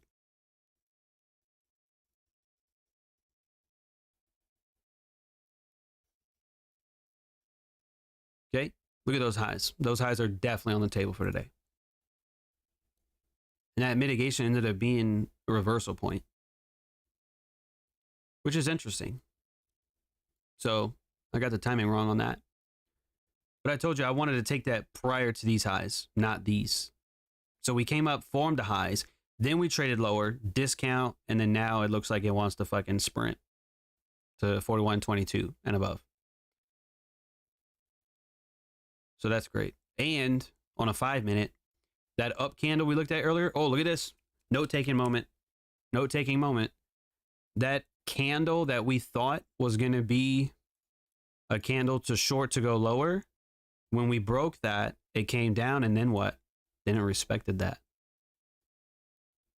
Look at that 5-minute time frame. It respected that to go higher. So study that. Study that. Because that, I normally don't say shit like this, but that's a fucking gem right here. What I just gave you. We tried to go short. It went okay, but then it traded through that, right? So, because what's this formation here? Low, high, lower, low. Traded through it, came back, potential mitigation, boom. So study that. Okay? It's just, this would have been better if we had taken stops. That would have been much better. I would have wanted to see that. But we didn't do that. That's kind of shitty. But it's still giving a reaction though. See that? So, I'm just saying. Something to look at. Something to pay attention to.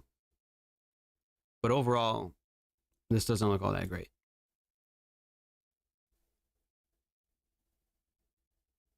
Okay?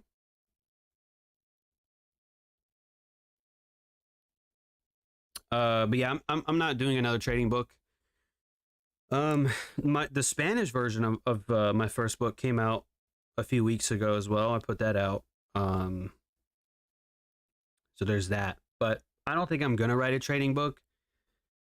You know, when I put that book out, I did it to help the community. I did it for people who, it's like a $35 book, and I didn't want to break people's banks, shit like that, And believe it or not, dude, I got a lot of hate for that shit. I got a lot of fucking hate for that shit.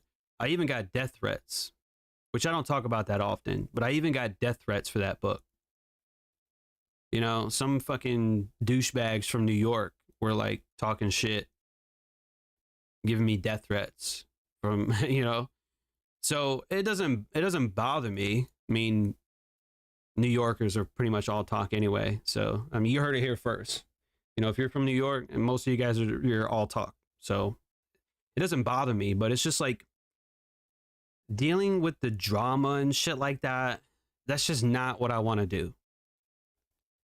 I made some decent money from the book, but it's just too much bullshit, man. No matter what you do, people are always going to fucking talk shit or want to start some shit. And I just don't want to do it. I just don't want to do it. So I'll do a book on personal development, and I'm sure I'll release it. Will it go #1 on Amazon again? I don't know. It's not the goal. The goal is to fucking help people.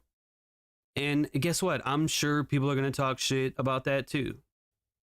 Oh, John's a trader, but he's trying to be a personal development guru. Like people are always going to be talking shit, I'm still going to put it out. Still going to write it, finish it. I'm still writing it, but I got to finish it. But that book is the one I'm writing right now is designed to help you be a better trader because it's designed to help you be a better person, to live a more virtuous life. It's lessons, man. It's lessons. It's what it's about. A lot of lessons that I learned in life. So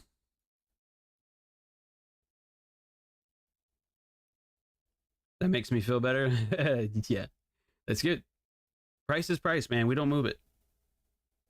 And that should give you confidence that it's controlled. It should give you confidence. Why do you think I say shit like, I want to see that imbalance respected? I want to see us trade lower. I don't want to see us come back up. Because we came back up and we fucking ran higher, right? Why do you think that? Why do you think that? Because the shit is controlled, dude. It's controlled. It is controlled. It's controlled. Okay? If it wasn't controlled, I wouldn't be somewhat accurate here. We wouldn't have got a wick entry. Guys, that is a 1 minute wick entry. Look at it. That is a 1 minute. What is drawdown? There was no fucking drawdown on that. And it went straight our direction. Okay? If the markets were not controlled, I wouldn't be able to do shit like that. I wouldn't be able to do it. Okay? But there are certain things in price at certain times of the day where it is just pinpoint accurate, like that NASDAQ I showed you from earlier today. When I was telling you about the imbalance from here, right? I was looking to trade that. And what did it do? It fucking flew. Well, if price wasn't controlled at all, then this would have not been that. It would have just taken a dump and I would have been wrong as shit. But it didn't do that. But why did it do that though? Well, think about it. Look at everything here. I told you to study this, right? Study this right here. What did it do? Dude, look at it. It took lows, broke structure, then hit a mitigation and imbalance. That's super high probability right there. And if the markets were not controlled, that would have not worked at all. It would have flopped like LeBron James, okay? Yeah, I said it. Fuck LeBron James, all right? He's a baby. He ruined sports, in my opinion. All right? Flopped. That would have flopped, but it didn't flop because price is controlled. Okay? Price is controlled. So that should give you more confidence. Okay? Plus, sports are rigged anyway. Sports are rigged. Even if they're not rigged, you got players that flop and they ruin the sport. There's no sport is not a sport, okay? Sports are entertainment. Look it up. Sports is a form of entertainment. Okay? It's bullshit. It's all bullshit. Everything is controlled. Everything you know is controlled. Music, media, television, that is media. The food that we eat, the water that we drink, the content on TikTok. I don't use that bullshit, but a lot of the stuff that you see online, everything is controlled for a specific purpose.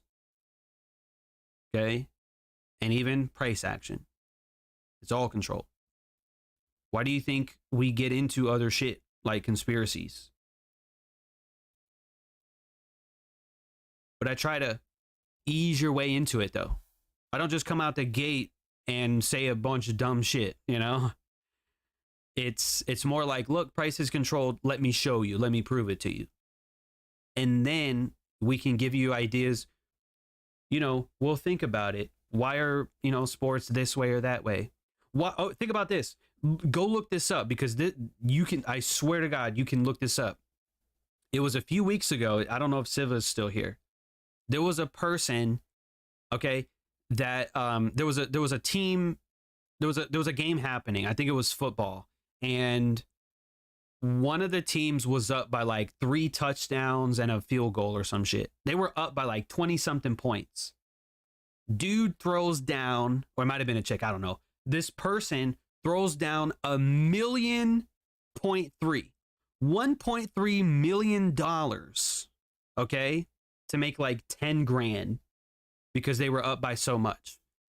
This person placed a $1.3 million bet after the team was up 3 touchdowns and some change. But all of a sudden, that team comes back and they fucking lose. And that person lost that $1.3 million. And you want to tell me that sports aren't rigged? Come on. You don't think those refs, I don't know if you guys remember the Saints from a long time ago. The Saints were on their way to the Super Bowl. And this referee is like standing right in front of this receiver. He was right there. And there was it was pass interference because the defender had hit the receiver blatantly. I mean, everybody and their mom, you don't even have to know shit about football, and you would have been like, wow, that's a penalty. Ref looked at it, no call. No call. Saints lose because of that. The referees are in on the shit.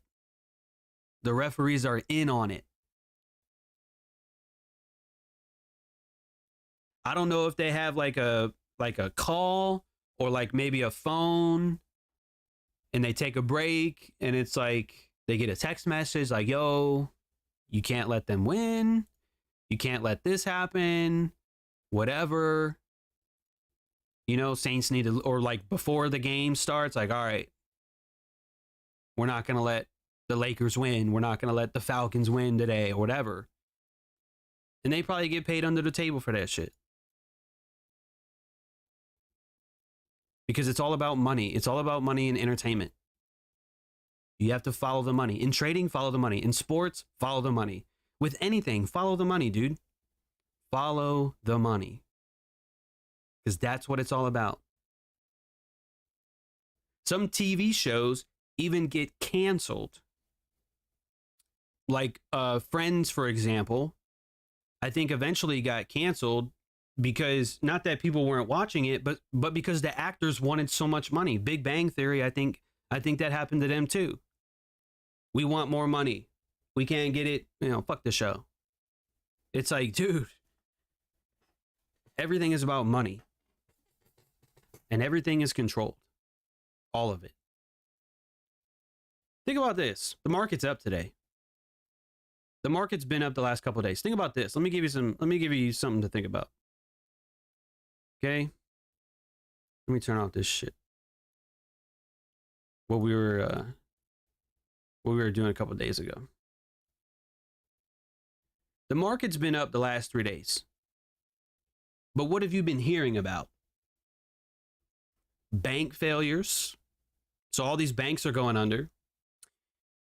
You have these other countries that are getting together to not use the dollar index anymore. Or dollar index, to not to use the US dollar anymore. Okay, so the economy may not be looking good. Banking sector might not be looking good. But yet, the market's been rallying. What type of sense does that make? Doesn't make any sense. Right. But you know what does make sense? Liquidity above this high and a gap. That makes a lot of sense. What have we traded into today? Above that high and into that gap. Make it make sense, dude. Make it make sense. Banks are going to shit. People lost fortunes. Yet, market's going up. Why is that? Let me look at this dollar real quick. Well, the dollar's been shit. The dollar was doo-doo yesterday, but the dollar's up today. Well, realistically, if they were going to move away from the dollar, wasn't the dollar supposed to lose a lot of value? But it's up today. It's up today. Well, make it make sense. Make it make sense. It's because price is controlled. Okay, I know I've kind of overstated my point, but I'm trying to give you the ideas and confidence. I'm trying to give you some confidence. I haven't been as active in our Telegram, Ali, and Nikki. I don't know if you're here or not, but compare the number of times I've been right to the number of times I've been wrong about price, about when I call specific levels. How many times did they hit versus when I was completely wrong? Because I've been completely wrong more than once. But how many times have I told you about a level and then that level gets hit? Timing might be shaky sometimes, but sometimes it's spot on. I wouldn't be able to do that. And nobody would be able to do that if there wasn't a level of predictability. If there was not a level of predictability, which means they are controlled to a degree. It's not a pattern per se. I mean, it kind of is because they repeat, but it's not like a traditional pattern in a pattern sense, like a flag or a crab or whatever. It's more like the pattern of runs on liquidity and mitigations and imbalances and stuff. Like, that's what I mean. Because it's designed to do that shit. Price is designed to do these things. I mean, even think about it. We outlined this mitigation around in here, but yet it was respected a little bit later, and prices turned on a fucking dime here. Why? Why is that? Why is that? Think about it. Think about that. Now, I didn't want to trade that, and we didn't, but I'm just saying. We talked about that. Before all this happened, we talked about that. And yet, price turned right there. Make sense? Yeah, crabs and bats and fucking butterflies and dragons and shit. The Godzilla formation. This is a Godzilla right here, man. Look at it. Big old dinosaur right here. Look at all the spikes. Y'all have seen Godzilla before. And then here's the mouth or the face. And then there's Godzilla. Rawr. Right?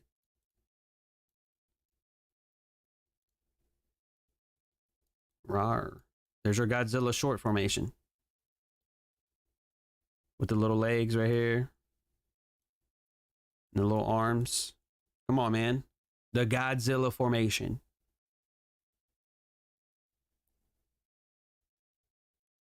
Okay? I'll just say it. I'll just say it. We don't use that shit. We don't use it. All right.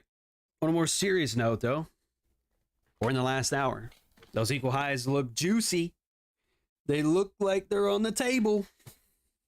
I know. It's like, John, we're fucking 1 point away. Well, yeah, no shit. But damn, but bam, there it is.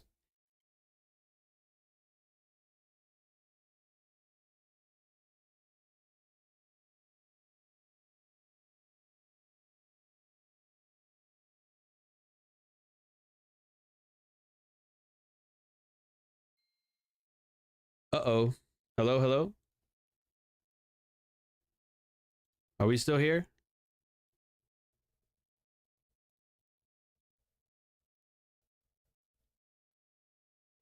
Are we still here?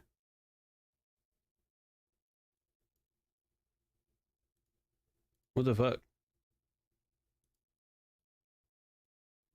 Yeah, that's weird. The stream automatically fucking cuts out right when we run for the equal highs, right? Wow.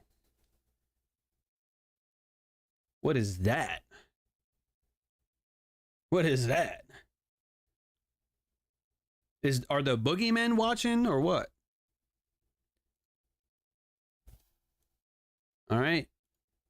NASDAQ even higher. So guess what? We're probably not going to short the NASDAQ today because we didn't get what we were looking for. We got straight higher pricing. That's fine.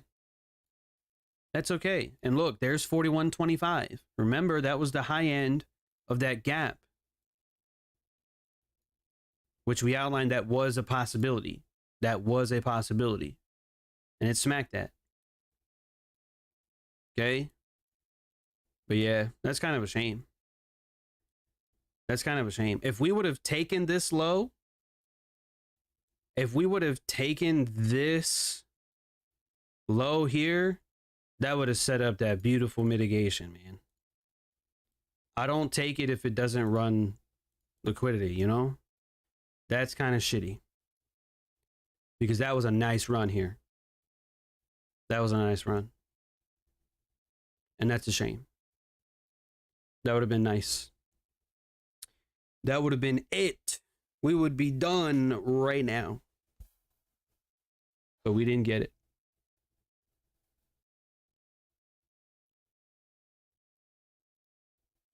Too much secret sauce, man. Too much secret sauce.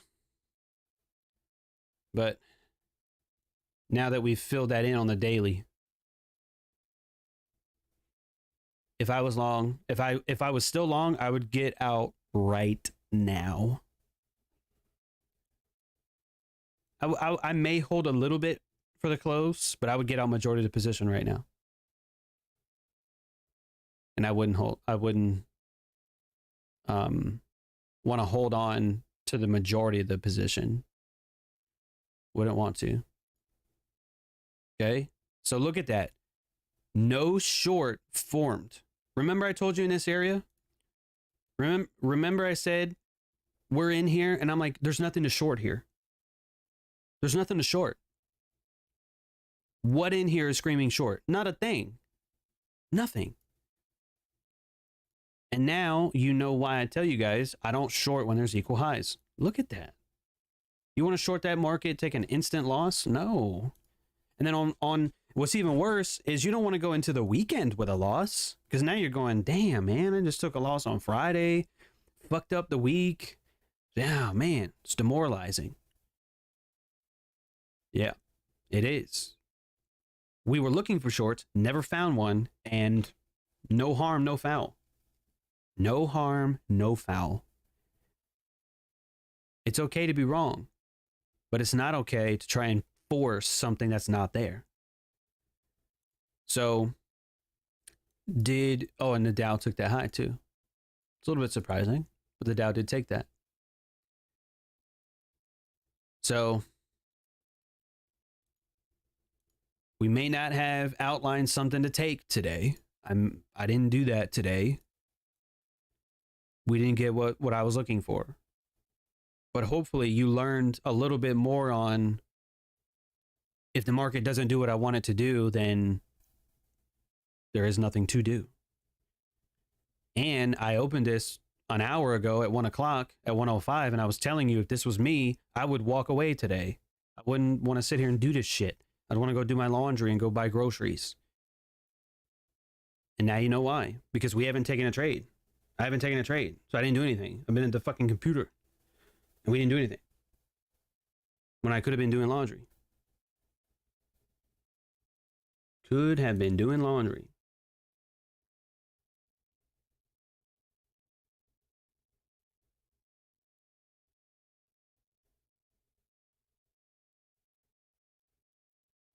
Check US 500. I don't look at the CFDs.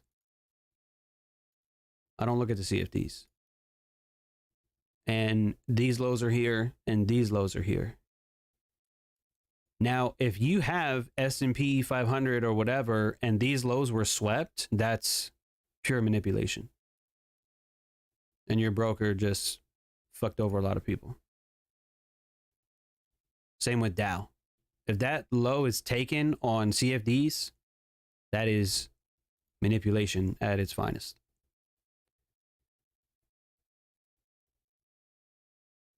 That's what I would do. That's what I would look for if you have S&P 500 or SPX, whatever that shit is. If the lows are swept on CFDs and not on the futures, my friend, that is manipulation. To the T, definition, clear, textbook. Wham, bam, thank you, ma'am.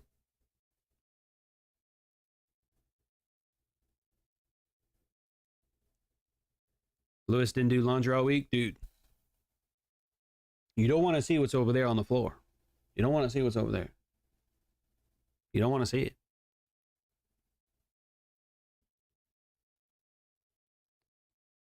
But we got to make today productive. Either way. Whether we trade or whether we don't trade, still got to be a productive day. So, to be honest, I'm really tempted to just cut it here. But watch, as soon as I get off the stream, we're going to get some amazing movement. We're going to get some good shit after I hop off.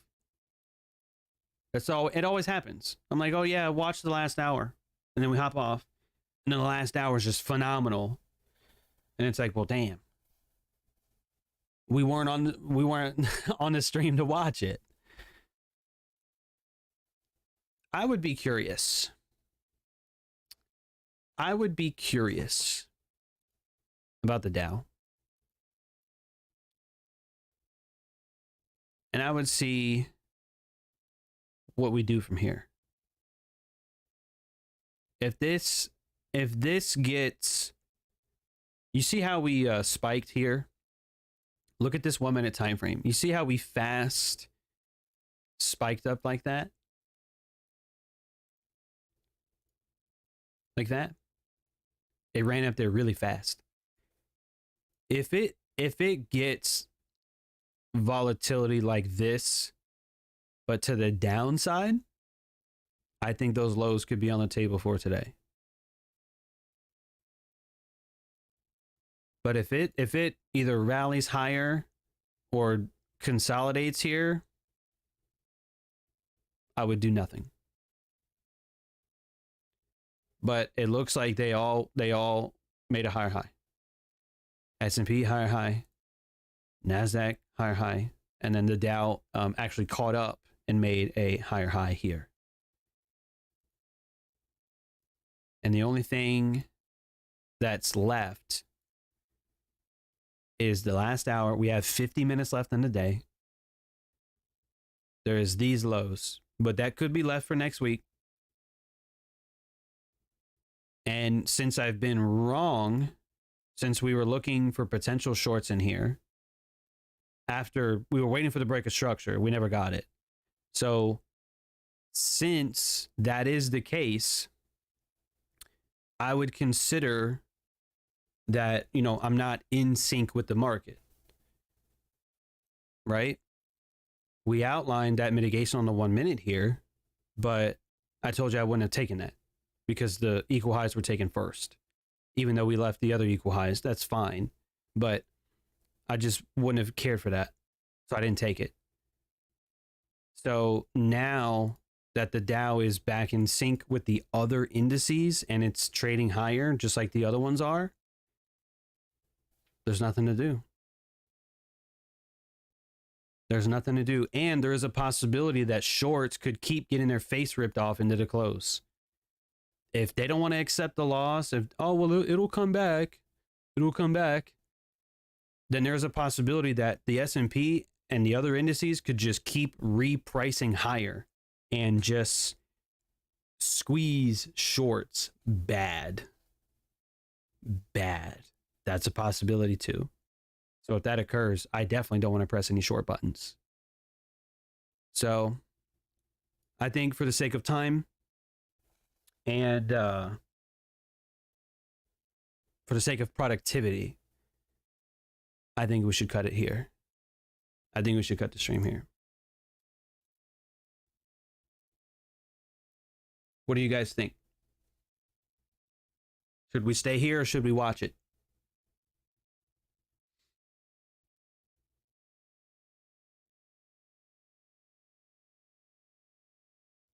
What do you think?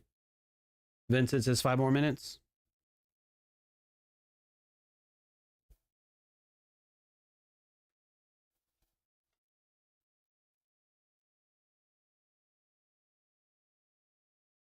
What do you think? All right, I tell you what.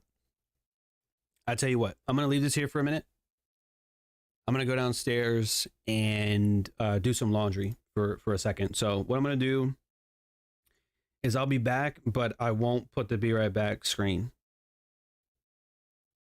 I'm just going to drop the webcam and I'll be back in like five or so minutes. Okay, so I'm still here, so don't go anywhere. I'll be back.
All right, hello. Are we back?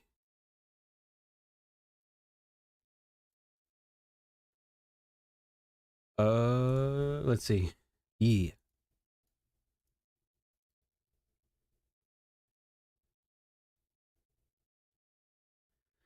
Yeah, I just put another load into the washer, and an old blanket actually that I had washed. So I wanted to wash it. I'm gonna put it away. Been doing a little bit more doomsday prep. So yeah. But yeah, doesn't look like we're getting any sharp movement lower. Jesus. NASDAQ.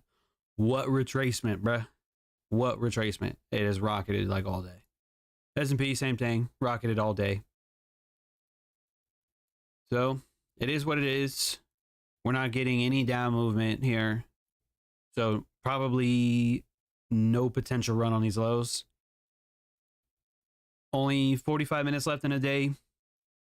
The Smart Money Stoics part 2 comes out in an hour, and I'm just gonna leave it here. So there's nothing to do, no buttons to press. Just call it a week. Have a blessed weekend. Make sure to follow the instructions in a video to be a part of our first of many giveaways right here on this channel. So make sure you are subscribed. If you got some value out of today's video, then drop a like as well. I would greatly appreciate that. And that is going to be it for this week. Be blessed. I will see you next week.